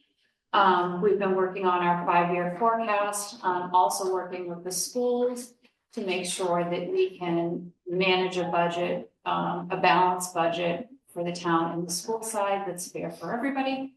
I do want to talk to the board about some pressures that we're seeing this year at a high level. Of course, health insurance costs, you know, it seems to be the budget pressure year over year. The last year we saw an increase of 12%. This year we're seeing an increase of about 14%. We're looking at ways to mitigate that. We have a lot of ideas, and we're working through it with the unions and employees to see if there's something we can do, and that would be adding a deductible plan versus what we have now. I mean, we'll see a significant decrease in cost if that's something that we can achieve. Are we with Maya right now? We are. Have we looked into GIC at all? We haven't looked into it, but that's something that has to be negotiated with the unions. If we're gonna change plans, and we're just not there yet. Okay. The reason I asked, they do the combo. Yeah, we're hoping that by adding a deductible to our plan, that we'll be able to offer the great health insurance that everyone's used to, without having to change to the GIC while decreasing our costs. Another driver is South Shore VOTEC. It's great news. We had 11 students in prior years attend South Shore VOTEC. We're up to 15 students. So that assessment has increased 28%, reflective of the increase in students. Another pressure is the SHREC, the Emergency Communication Center, which everyone knows is our dispatch center. We're looking at an increase in FY27 at about 20%. These are costs that really we can't control. We have input, but as far as, you know, the regional emergency center, It's a member of 4 town managers, and they've been looking at this budget year over year in ways to make it more fair and equitable for each community. I think in FY 27, we're not quite there yet, but in FY 28, we're gonna really look at different options as to how we can mitigate these types of increases. So I have a question on that. And I don't want to preempt the budget, but do the 4 towns pay the same amount, or is the rate per town based on call volume? Rate per town is based on call volume and population. Okay, thank you. Another budget pressure, of course, is the union negotiations and collective bargaining. This year was the year we settled our fire, police. Our teachers are in negotiations now, our DPW and facilities teams, so that's another pressure on the budget. So meeting with the schools, I talked today with Superintendent Shannon, and she's looking at anywhere between a 1% and 6% increase over last year. Of course, we're trying to see what we can do to help alleviate some of those pressures on the budget to afford the school with additional funding. But we're working closely together to see how we manage that. And this week and next week, we'll be going through all the individual budgets and see where we can save or decrease funding. Any questions? No, I think, any questions from the board? No. I would just follow up with what Paul said, is that I think on the insurance, we've got to look into that, whether we end up, whether there's a working group or a committee or something to look into that GIC or other options on top of it. Because and I know every town is getting socked with the same thing. I mean, when I read the papers, they're all in double-digit 14, 15% increases, that they're all north of 10 to 12%, that's for sure. But I think it's at the point now where it's coming year after year that we need to look at alternative measures to it. Agreed. Yeah, so I just want to, reiterate, the board crafts a budget message in the previous fall, and just for the viewing audience, we will support level services, so that's important, across all departments. We're expecting minimal change in full-time equivalents. We want to continue to increase funding capital at 2.5%. Adopting a uniform tax rate, which we did this year, but I would imagine it would be the same. And then we have, the other financial goals of the financing of 135 King Street. We must budget appropriately for ongoing maintenance and repairs for all town assets within the operational budget. We'll continue to support the stabilization funds the way we have been, roads and sidewalks, schools, and capital.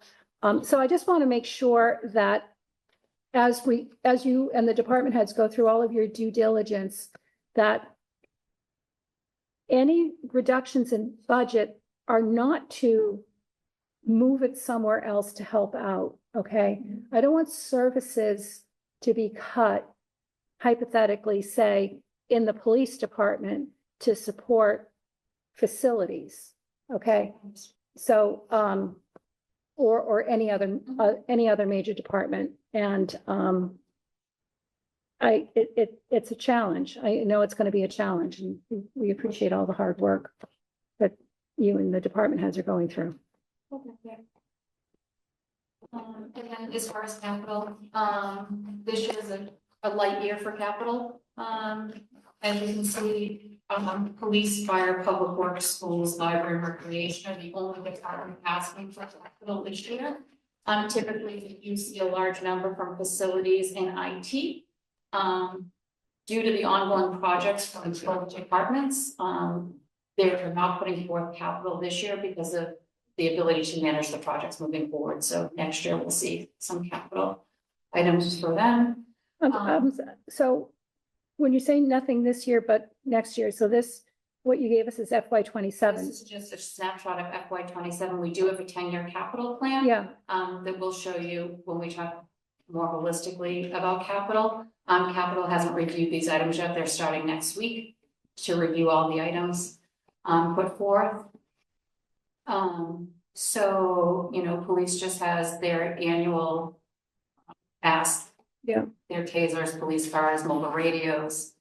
Fire is asking for a replacement of engine 3, which is a substantial investment. And if it is approved this year, we don't anticipate taking possession of this vehicle for approximately 3 years. And would that be a bonded? I Yeah. So when we do this, I'd just like to, and this is very early, and I understand that. So the total is 2.5 million. The capital total is 2.385. It really isn't 2.385 because of all the debt service that's coming that capital already supports, or is that debt service? That's included. So. Oh, that's part of the 2.5? It's part of the 2.3. 2.5 is what we're asking. 2.3 is what capital has. So. Over and above any debt service. Okay. I had a question on one item that's not here that was circling around the last couple of years, and that's with the harbor master, was for the harbor master building, because that was being looked into to have South Shore VOTEC students do some of the work on it, which would save the town an immense amount of money.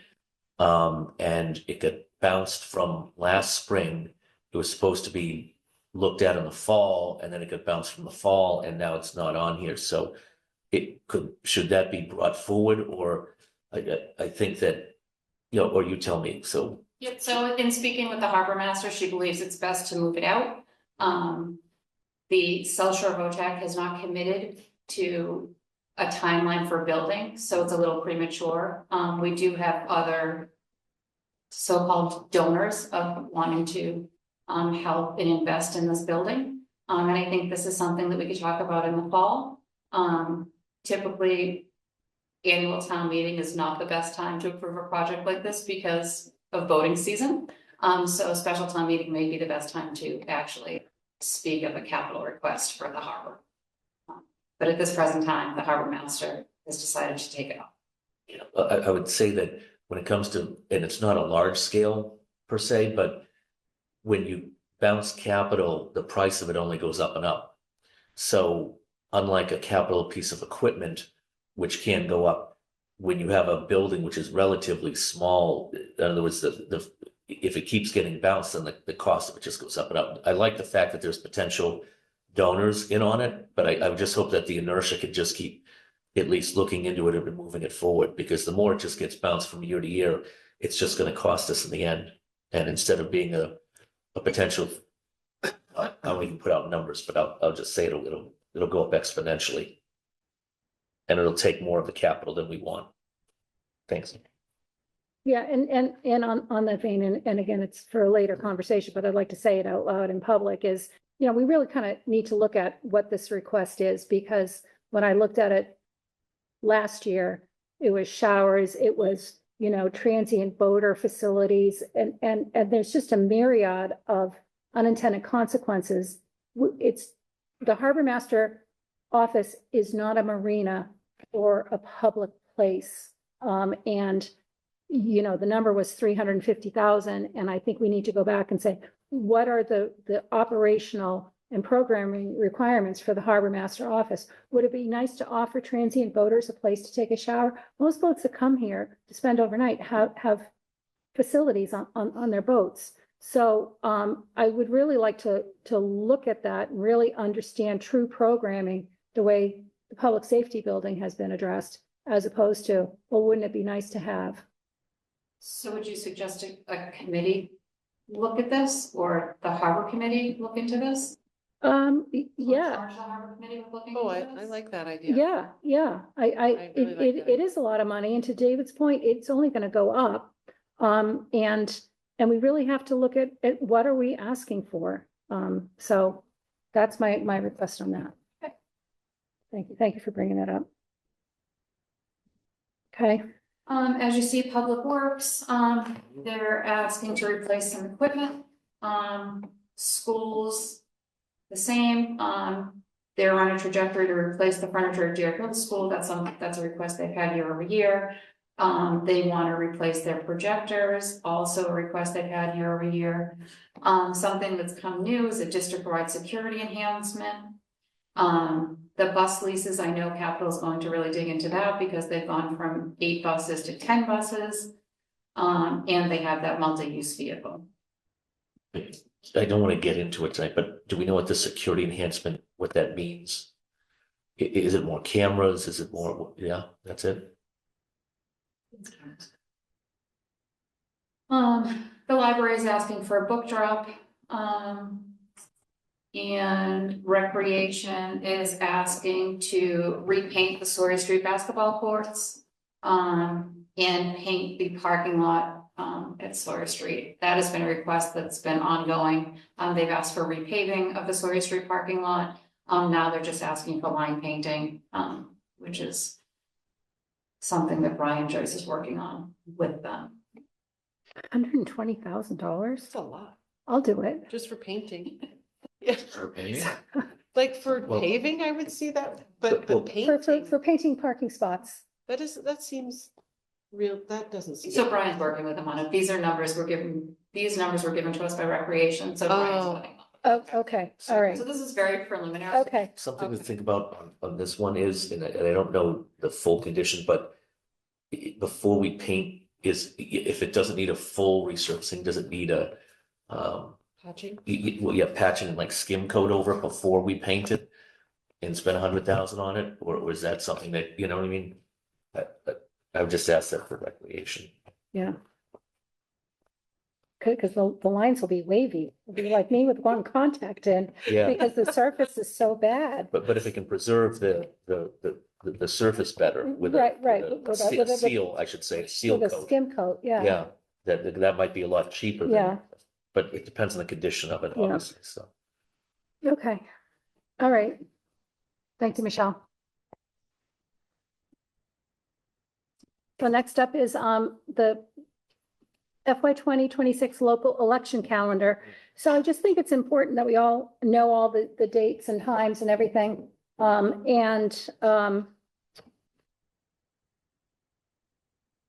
What I want to call out to the community is anyone who's interested in submitting a citizen's petition, please note the date of Wednesday, February 18th. And as always, the town is willing to provide counsel to help you craft your petition before you get your signatures to ensure that the language of your petition is legally compliant and actionable on town meeting floor. So I would recommend anyone to heed our recommendations and contact the town manager's office to get your petition vetted for language and feasibility. And nothing else on that. Okay, next up, PFAS Phase 1 settlement final and the TTHM update. Look. Hello, good. Yeah, so if you tap, you'll get a, Hold it down, yeah, hold it, and it should, get rid of it, Oh, just like a wave, you wave your hand. yeah. Oh, okay.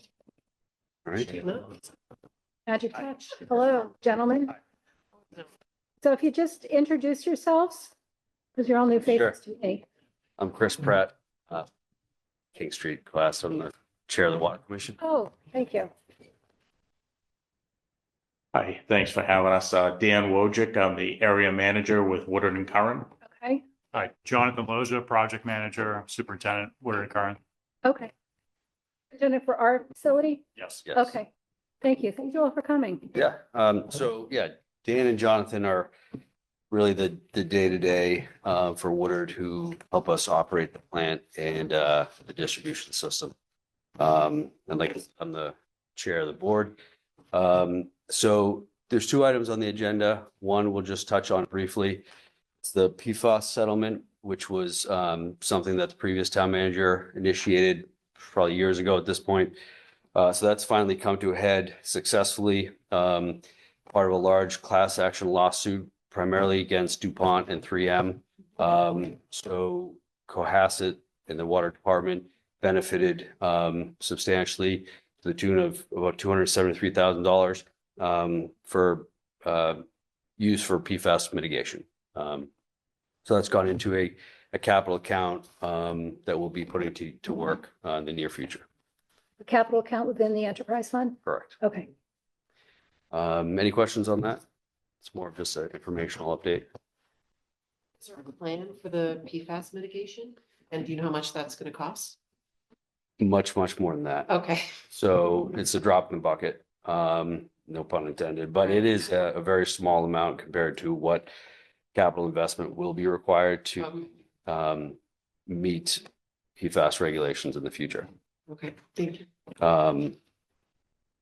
So the primary purpose of tonight is to give an update on the TTHM regulatory exceedance that the community is experiencing right now. So I do have a little bit of a presentation.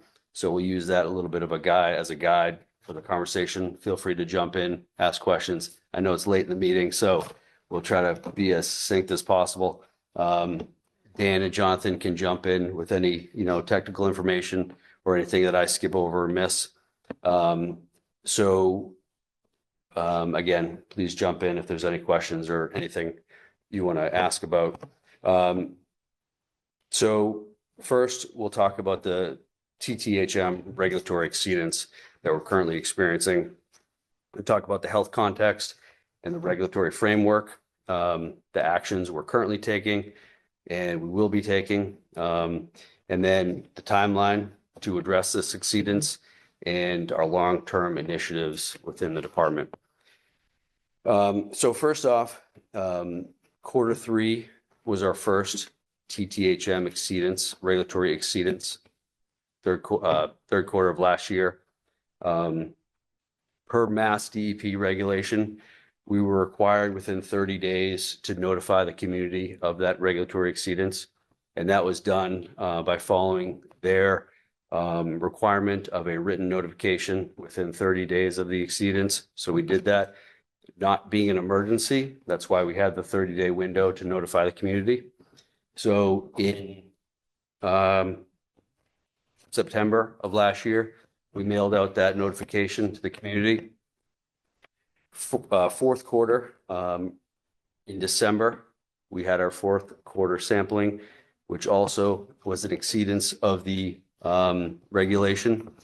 So given that it was a subsequent exceedance, Mass DEP allowed for a postcard notification. We chose that option. It was apparent after that went out that that did not fully address the community's concerns and questions. So the postcard announced the exceedance, gave the notification, and linked to a digital version of the full announcement. Again, we recognize that didn't fully address the community's questions and concerns.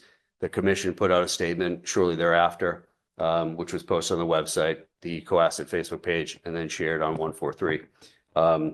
So again, I think a lot of that is prompting this conversation, but good opportunity for us to brief the board and the community on what it is and what we're doing. So first thing is, what is TTHMs? Trihalomethanes. It's a disinfection byproduct that is created from the organic material that's in the source water from Lily Pond. And then when it combines with chlorine, which is our disinfectant for the water, which kills bacteria and viruses, when those two things combine and sit as the water ages, it creates these TTHMs. And again, chlorine is required to treat bacteria and viruses in the raw water. And it's been proven and studied that the health risk from the viruses and bacteria in the water is far worse than THMs. So again, the regulation for THMs is based on long-term exposure over years and decades of daily exposure, and it's not for short-term consumption. The regulatory standards are 80 micrograms per liter or 80 parts per billion. And it's based on an annual average. So our levels are based on 4 sampling points around town, and the sample results and what leads to an exceedance or not an exceedance is based on a 4-quarter average, so an annual average. I had a question. Yes, You just said 4 locations across the town, correct. but I thought the water was all coming from Lily. So I'm sorry, we have 4 sampling locations where we draw water to sample it for THMs. Okay. Okay. All right. Those are at Deer Hill School, the police station, Got it. 2 Whitehead and Kendall Village. Got it. Thank you. So it's the annual average of sampling from those 4 locations. Yep. Again, this exceedance that we're currently experiencing, it's a regulatory issue. It's not an emergency. There's no need to change the water source, to find an alternative source of water for consumption or for bathing and things like that. And Mass DEP does not require or recommend people stop using the water. So again, this is not an emergency, and the standards are based on long-term exposure. And Mass DEP does recommend or does state that sensitive populations may choose to limit exposure or consult a physician. So THM compliance in Cohasset, as I said, the source water of Lily Pond has always had very high organics, total organic carbons or TOCs, the naturally occurring matter that's in the pond. You know, it's a shallow pond. It's a very healthy, biodiverse water source. So we have always struggled with high organics. And by nature, we have to use chlorine as a disinfectant. So we have always worked on this challenge and always faced this challenge as a town. And it's ongoing. So the last exceedance was in 2004. Certain actions were taken to address that. And typically it's seasonal fluctuations. So Q3, we typically see the highest THMs because of the weather and seasonal fluctuations. So again, that's what we're dealing with. Our first exceedance was in Q3 and that has lingered to Q4. So it is something that the water department and the community continues to work on. So some immediate actions we took upon our exceedance is first, immediate consultation with our water quality consulting engineers from Woodard and Kern and Mass DEP. We've been in daily and weekly contact with Mass DEP, with our consulting engineers. This is not an uncommon issue for water districts. It is pretty common. So Mass DEP is very helpful and they have some resources that we're working with. Additionally, we've expanded our water quality sampling and monitoring. So instead of the required quarterly, we're doing it monthly. So that helps us adjust our treatment process, our disinfection process, and it allows us to project out to see where our levels of THMs will be in the future. In addition, we have some more targeted hydrant flushing, which allows us to reduce the water age. As we reduce the water age, you know, it doesn't give the water, the chlorine and the TOCs the ability to interact and cause those THMs. And of course, we're always looking at our operational adjustments and our treatment process adjustments that we can make. There's a lot of science, a lot of chemistry behind water treatment. It's a very complex process. And we are working with a plant that was built in the 70s with 1970s technology. You know, and the community and the regulations are much different now. So there's a lot that goes into it. In terms of our ongoing efforts, one of the major things we have going on right now is we're engaging Woodard and Kern to perform what's called the hydraulic model. So it's a study of the entire distribution system and our tanks to understand how the water flows around the town, around the distribution system, and where we're experiencing the old water, any stagnant water or any high TOC, TTHM content.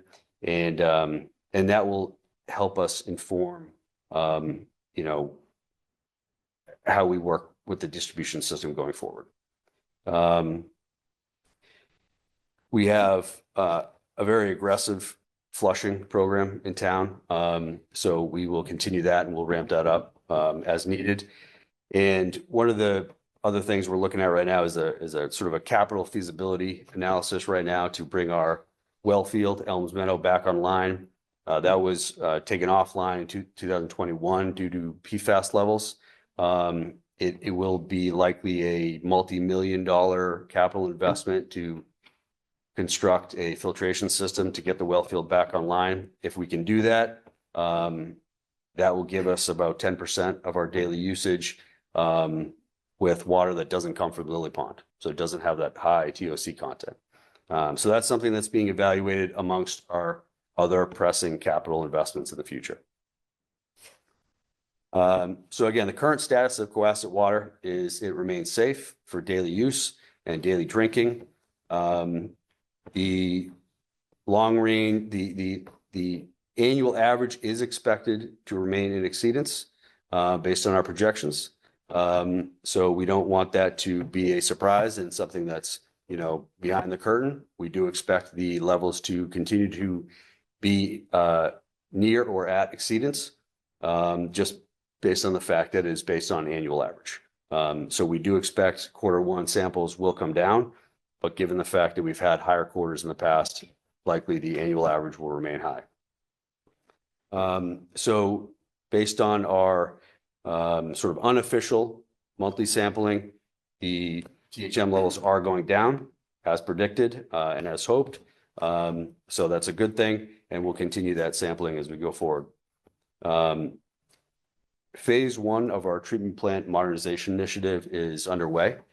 That involves the design of our new residuals management area.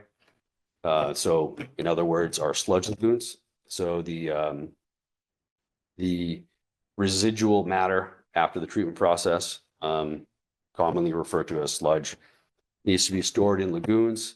We currently have 2. They're dramatically undersized for the water we produce now. So we are in the design process to completely overhaul those lagoons. And that is phase 1 of our 10-year capital plan to modernize the plant and the entire treatment process.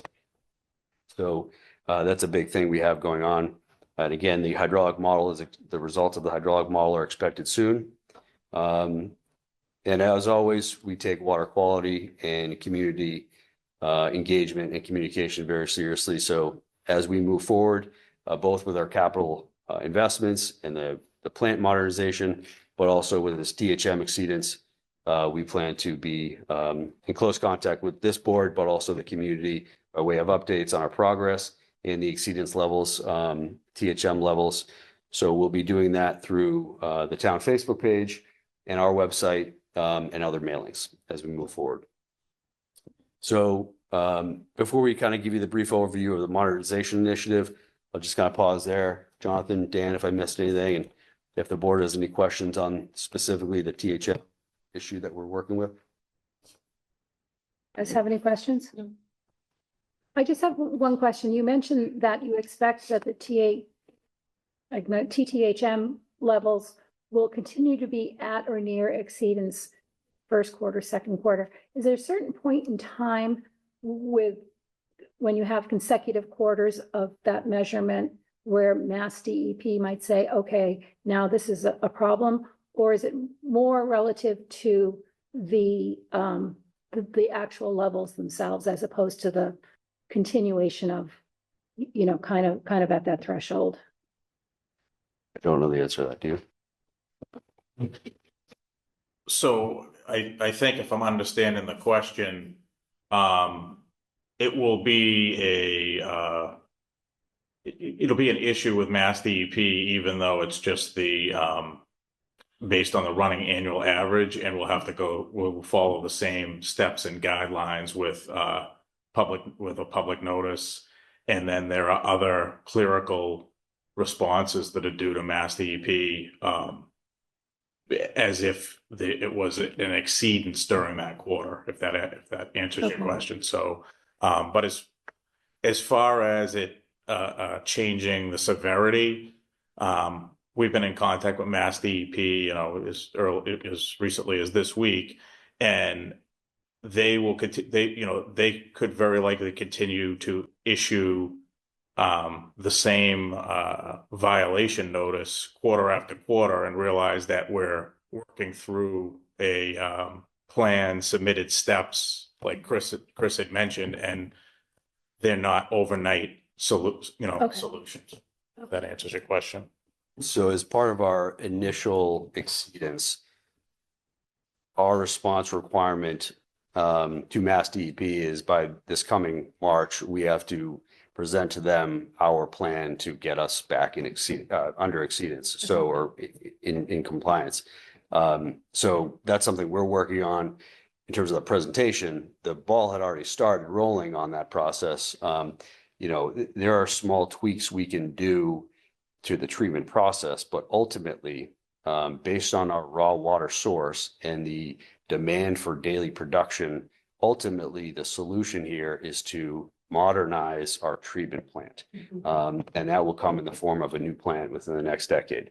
So, you know, in terms of the Mass DEP requirement, it's by this March, because of our first exceedance, present to them a very comprehensive plan of how we become back into compliance. Okay, thank you. But when do the PFAS regulations come into being that Cohasset has to be compliant with them? Go ahead. So perfluorinated compounds or PFAS are regulated right now. The current source, Lily Pond, meets state and federal drinking water standards. The other source that you had at one time, the well, has been shut off due to elevated levels that are actually based on, we still do testing below the current standards, but they are elevated levels that would require treatment. But there is proposed future lower that, you know, they'll be lower, but it's a regulated constituent right now. If that answers your question. Yeah, I was talking about the new regulations that are going to come into play. Do we know what year that they would potentially come, you know, the federal standards that will become? The last I heard is 29. 2029 is what we think, Yes. give or take. Okay, thanks. Okay. So I also just wanted to take the opportunity to mention again what the commission and what the department is working on. Over the last 3 years or so, we've been doing a lot of planning, capital planning, long-term planning. We've engaged our consultants to do a 10-year master plan, which we're enacting now. So it's really a 10 to 20-year capital investment plan. As I said, phase one is underway. Design for phase one is underway.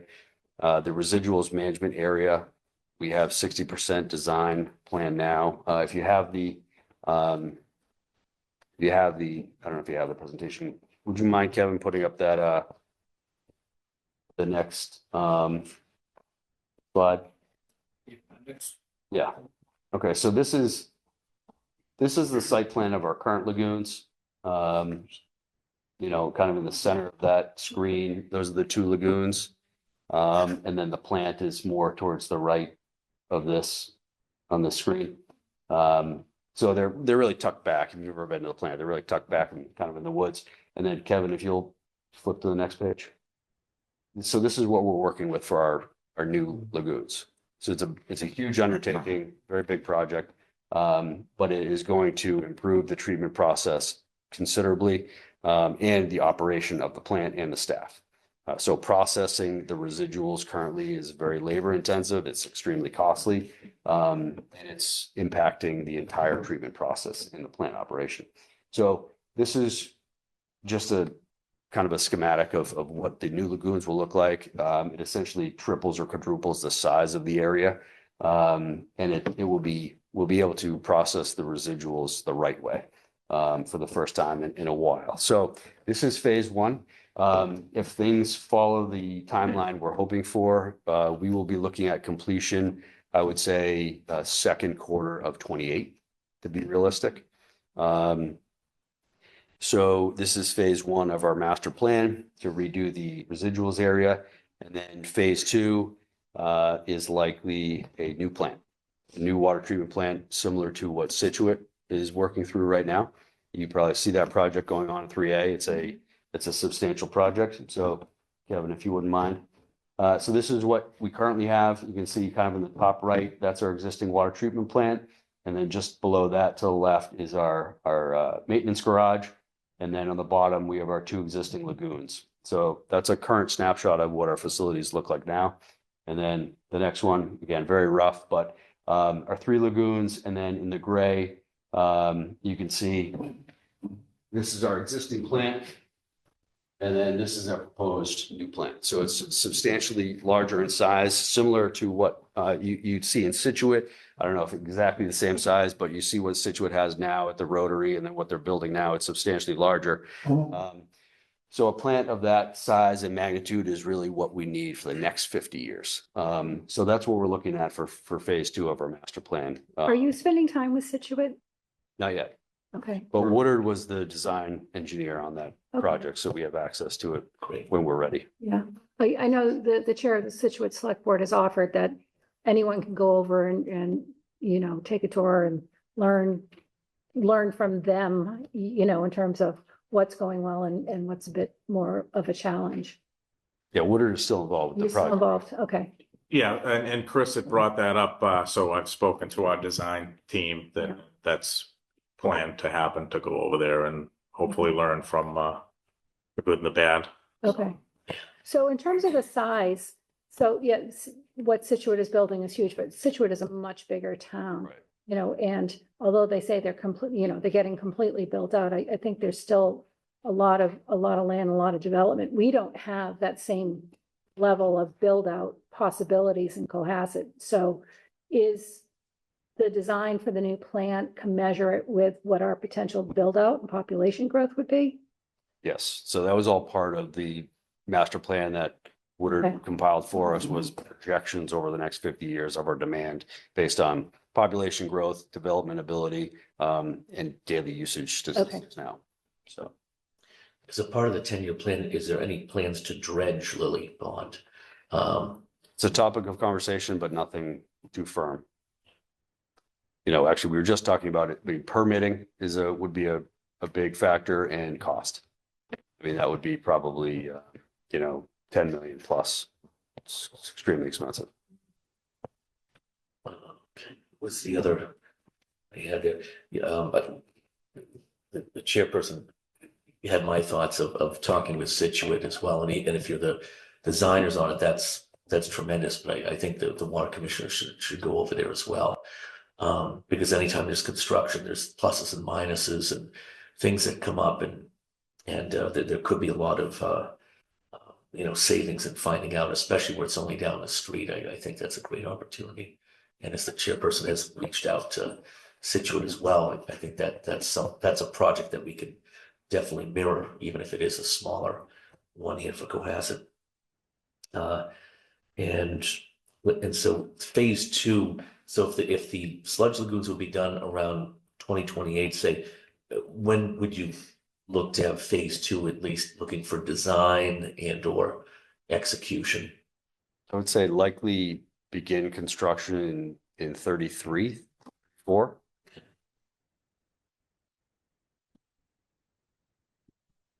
I'm sure it'll be cheaper then. Yeah, Exactly. great, thank you. But I think it's helpful. I mean, one of the last thing I'll say is, one of the things with Cohasset Water is one of the best things the town ever did was build the Erin River Reservoir way back when, to give us the capacity. And when a lot of towns around us, whether with the MWRA or whether they have wells, they run into the problem of not having enough capacity. So by June 14th, they're already sending out notices to not water your lawns and the like.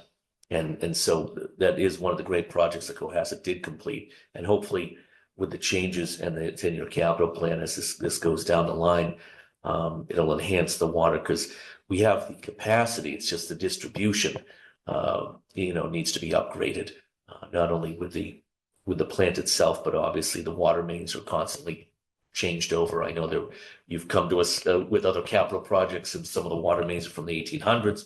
And while I like vintage wine, I don't like vintage water mains, that's for sure. So that will hopefully keep on going, and the distribution system will keep on being increased with modernization. So thank you for all your work. Yeah, so, and I would just say, I'd like to thank you for the follow-up and for paying attention to social media, even though I don't like social media, but there is, people will create information in the absence of information. And I appreciate, Michelle had some of these printed up for down here. Not everyone is online. We don't have a town newspaper anymore. So I would just say, as you need to continue to communicate with the community, you have to think of all channels. Not everyone is electronic these days, and maybe sometimes a mailer, it was a postcard with a link, but there are people who aren't savvy enough to do that. Maybe a mailer of the report, might be worth the investment, if this ever comes up again. Thank you for using all the channels through Kevin and the town page, to put information out there. Yes, we'll definitely be thorough in the planning and communication Great, next time. thank you. I could briefly add a little context to on Sure. the phase one of the sludge lagoons. The two other big benefits are it'll help us protect the current integrity of Lily Pond from getting any worse. And also the way that we currently handle these the sludge residuals, we're paying contractors a lot of money to handle that. So all that capital is leaving our property and leaving our department. So if we're able to invest in our own property, we're able to, reduce our expenses and, help fund everything else going forward. Great. Perfect. Thank you. Thank you. Thank you very All right. much. Thank you. Thank you. Thanks. Okay. Okay, next up, and we are 50 minutes behind schedule. I'm so sorry, Brian and Frank. Evening. Good evening. You'll be leaving here to open up the RTF. How late it is. And we took stuff off this. Sorry. I think Oh, yeah. No, we need did. A few more licenses. up there. Oh, We're my doing good. God. Licenses and stuff. Oh, I missed the black cat, so that's coming back. So hang on. Okay, all right, good. We'll do the whole thing all over again. Um, Okay. so thank you for having us again. So we're here, Brian Joyce, Director of Public Works, and with Frank Marchioni, manager of the RTF, talking about the RTF pilot program. Yeah. So this is I guess discussion again and a reaffirmation of your vote on how we're putting together the pilot program for out of town stickers. So the pilot program will offer sticker sales to out of town residents to increase revenue at the RTF using our we have a lot of unused capacity in our permit, which will defray the cost increase to residents of Cohasset. So we're offering 150 stickers, residential waste stream only, at $300 a sticker. It's for the RTF only. There's no beach access. The stickers are different color and shape and easily identified. The estimated additional revenue, which is the sticker plus estimated the fees, is $91,800, less the estimated disposal of the items they get rid of $40,500, leaving a net gain of $51,300 estimated. So that's what we're looking at with this pilot program. That's like an FTE. Yeah, it's not, and it's, and the next two bullets kind of get into the impact. So at the September meeting, we talked about impacts, the community impacts to the traffic. So we purchased and deployed 3 traffic counters. We have one at either end of Cedar Street and one at the entrance to the RTF to see what the traffic patterns are, how much goes in. So the traffic impact of the cars at the RTF, going into the RTF, we're averaging about 2,500 vehicles per week. And the 150 would be about a 6% increase, which is minimal. And then on Cedar Street itself, we're averaging about 8,700 vehicles per week. That's both ends of the street. That's Right. the addition on both ends of the street. So that's about 2% increase. Even a million, right, Brian? So we have one at Main Street and one at 228, yeah. So the addition of those two counters is 8,700 roughly. That's the average per week. So again, the impacts to traffic are minimal. The offerings to this pilot program is the same hours, the same fees for as the town residents, with the exception of yard waste. We'll be charging out of town stickers $5 a barrel. That's a 32-gallon barrel, and waste oil at $1 a gallon. Recycling also will be limited. Recycling is unlimited to in-town residents. Out of town, we're going to limit it to a 96-gallon capacity, which will be monitored by staff on site. So that's cardboard, glass, and plastic. And the stickers, sticker sales we're proposing to start on Friday, January 23rd, through the town clerk's office. I think it was 9 to noon, and then the subsequent day, Saturday, she was going to do a 9 to noon sale as well. And then thereafter, if we don't sell those in those 2 days, it would be regular business hours. So initially with that January sale, these stickers will be good through the following March. And typically the term is March to March, April 1st to March 30th. So this first year, it would be those extra couple of months, and then expiring the following year. And then thereafter, if we continue, or if we modify it, it would be the 1-year term. So that's it in a nutshell. We just have this one slide, and any questions, and hope to do a reaffirmation vote if necessary. Just one. I just have one question. Have we had any feedback on, is there any interest? I'm hoping there We've is. been getting calls. Have you? Yep. Okay. There are some folks are eager, so it's a good thing. There's a lot of stability issues right now with small haulers. There's been, I think we talked about it before, there's been some acquisitions. There's been price increases. But again, what our facility offers that most haulers do not is a full scope of services, one-stop shopping, if you will. And what we've done some numbers, and our fee charged is very comparable, and sometimes it's lower than most curbside options. It's not for everyone, the facilities, but I think we'll get some play from it. Well, just as a follow-up, sorry, is I hope this puts in mind so people are open. I know there's some concern about all over, which I disagree with, because Situate has their own, Hingham has their own. I understand Hingham's looking into opening up theirs into maybe doing the same thing.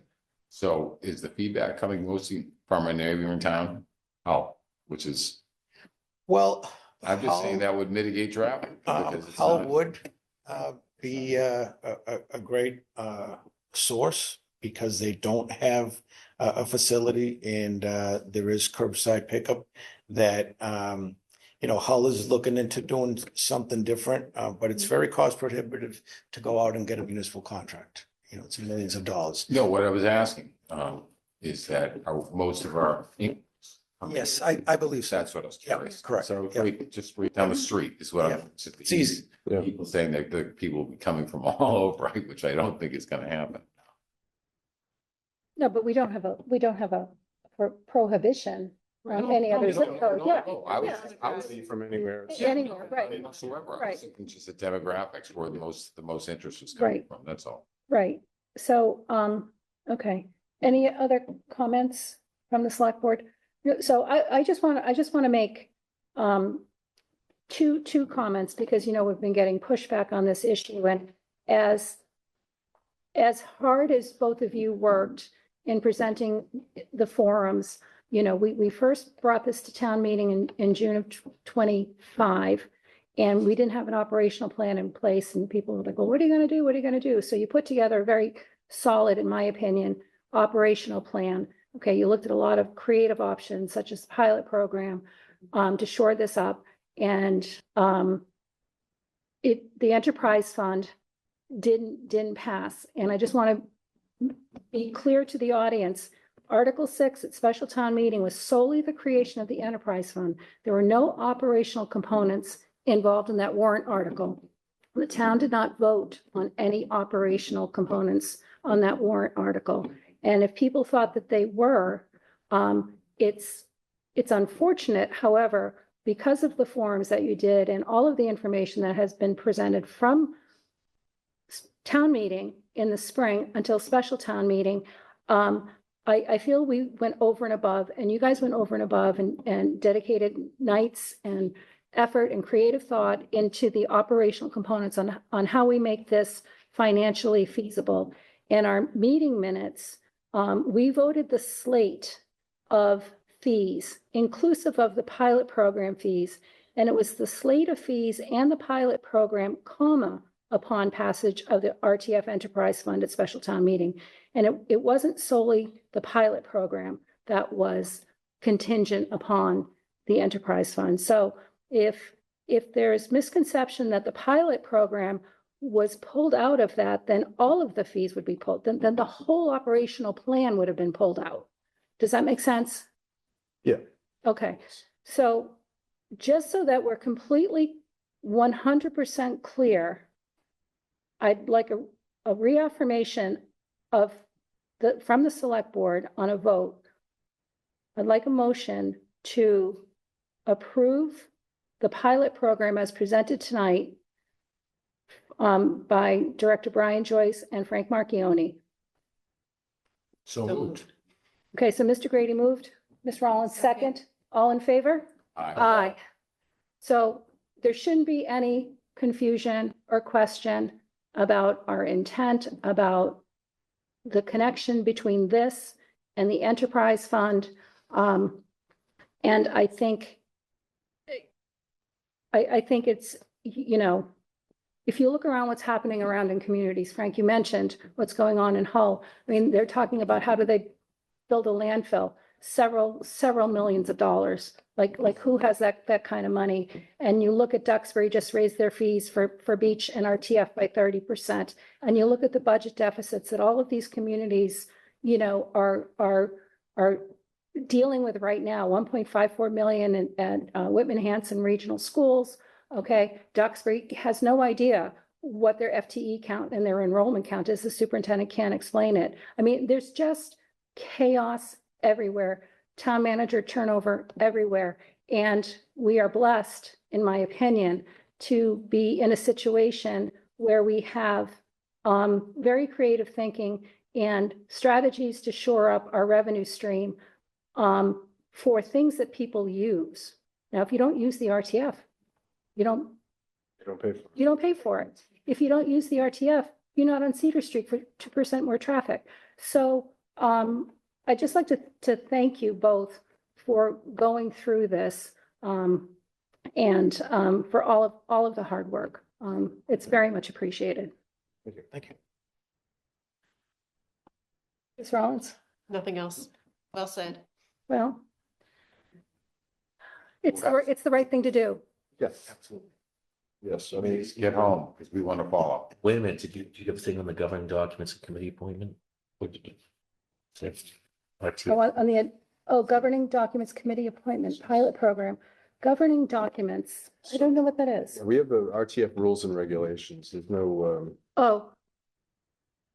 governing documents or rules around this other than what we're proposing here and Okay, the two extra for these. okay. And what about committee appointment? And so committee appointment, so I think that goes back to the advisory Yeah.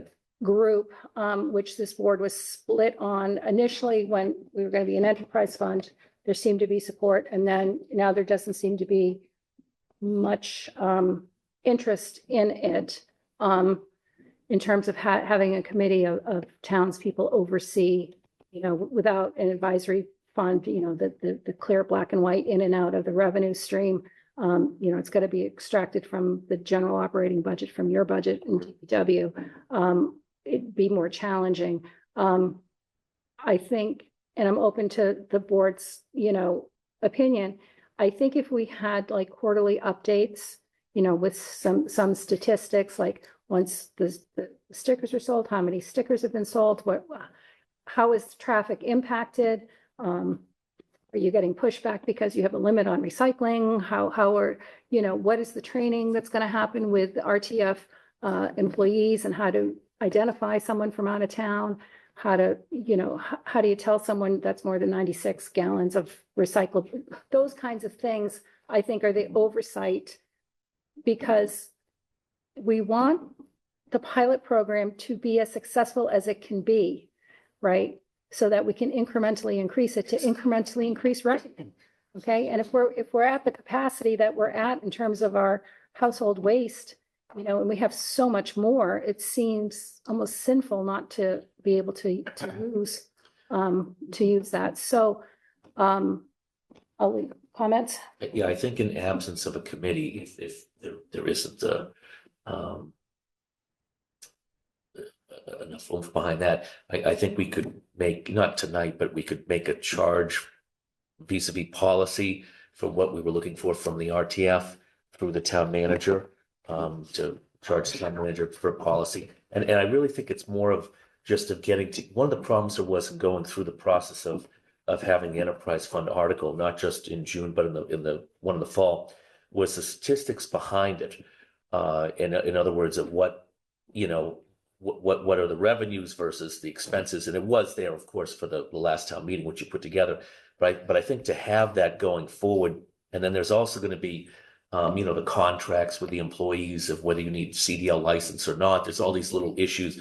I think if as those come up and those are done internally with the town manager and the staff, there might be a working group potentially to look at some things, or if you're looking at our contract with CMAS, if you're looking at these other things going forward for potential savings, there could be opportunities for that. But I think at the very least, there should be a charge to say, with the pilot program, this is what we're looking for, to then make a decision on should it be extended, modified, or whatever. Right, And I right. think, So what are the benchmarks that you yeah, have to yeah, hit? Or Mr. Tarpon Yeah. sent us the thing on that, which was very good. So I think in a future meeting, we come up with that charge and Yeah. send us a policy in absence of a committee, and that would do the same job. And it would really just set the RTF forward with all the information. And then also if people had any issues or complaints, or if they want to give us recommendations or anything, we can give them a place to do that regarding the pilot program. Because at the end of the day, you don't want to have just anecdotal evidence that some person said, geez, I was there and I didn't like it. But, you want to I be was able the to. third car in Yeah, I line, was the but third. someone with a blue sticker was ahead of You me. want to get more than anecdotal, information. You want to be able to have that. So that if there is a number of complaints, you've got them listed and the dates they happen and things of that nature. So that's where I would go going forward on it. And the only thing, and I just brought it up to Michelle today, so we don't have to obviously discuss it or decide anything Yeah. tonight, it is that, the fees that we voted for the stickers were contingent upon the passage of an enterprise fund. And so as we go through FY 27 budget, I'm gonna need to see, because that's how I think, I'm gonna need to see how we capture and do these fees need to increase? So that decision will have to be made soon, because we start selling stickers in less than 60 days. Right. Yeah, so hopefully, because I'm sitting through your tomorrow, right? Yeah. Yeah, so hopefully we'll have a more fulsome conversation and can bring a recommendation back to the board on the sticker fees, Sure. because this was best case scenario. Right. Okay, Yeah, no, I'd imagine we'll have quarterly updates is a great idea. I mean, there's a lot changing. Frank's doing a great job making the place look good. The Boy Scouts are transitioning to a new container, new structure up there. And we're happy to come back every month or a couple months to talk about things. we'll put you at the front of the agenda. Yeah. That would be nice. So, no, and I'm hearing some great stories from people who were not happy in years past. I had a friend who went up and was assisted with an immense amount of cardboard from moving, and was so grateful for the help she brought back a box of Joe and a box of donuts. So, but that's what happens, you know, when you have a culture that has changed and shifted.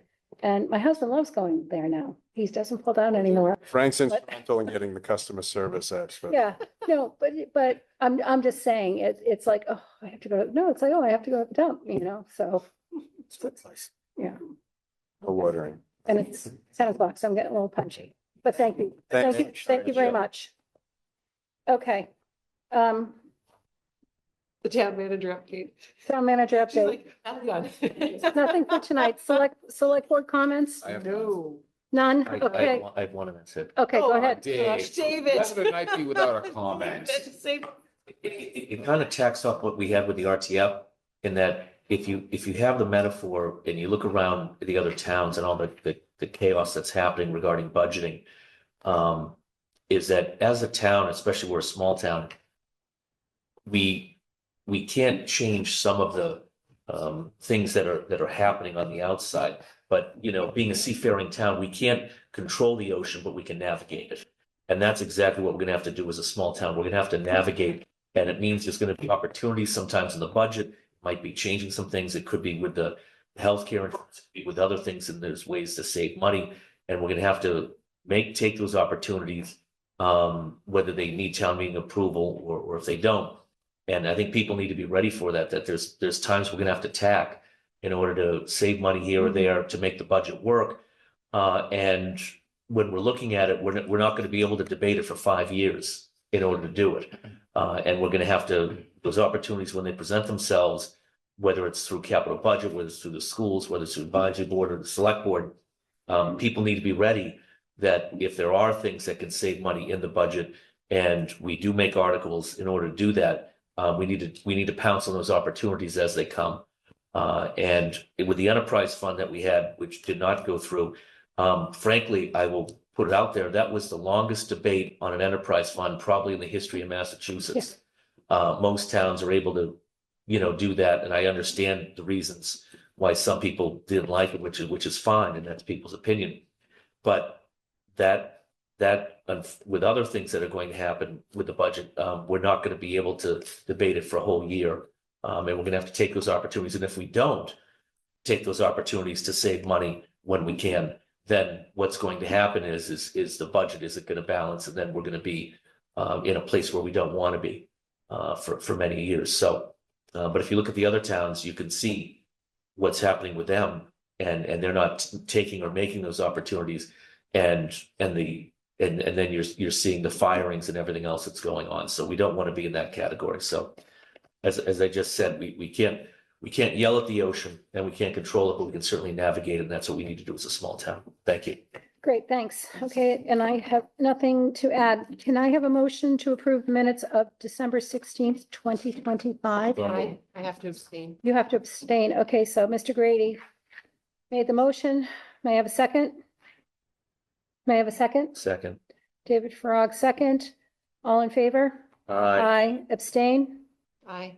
So Julie abstains. Can I have a motion to approve the minutes of December 19th, 2025? So moved. May I have a second? Second. Were you at, hold on, were you at that one?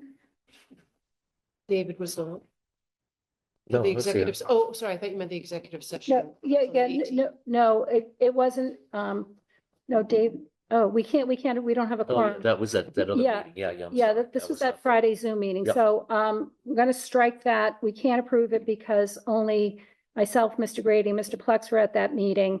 So we can't approve those minutes. We'll put those on for the next meeting, Lisa. Okay, so no topics. Can I have a motion to adjourn at 10:11 PM? May I have a second? Second. All in favor? Aye. Aye.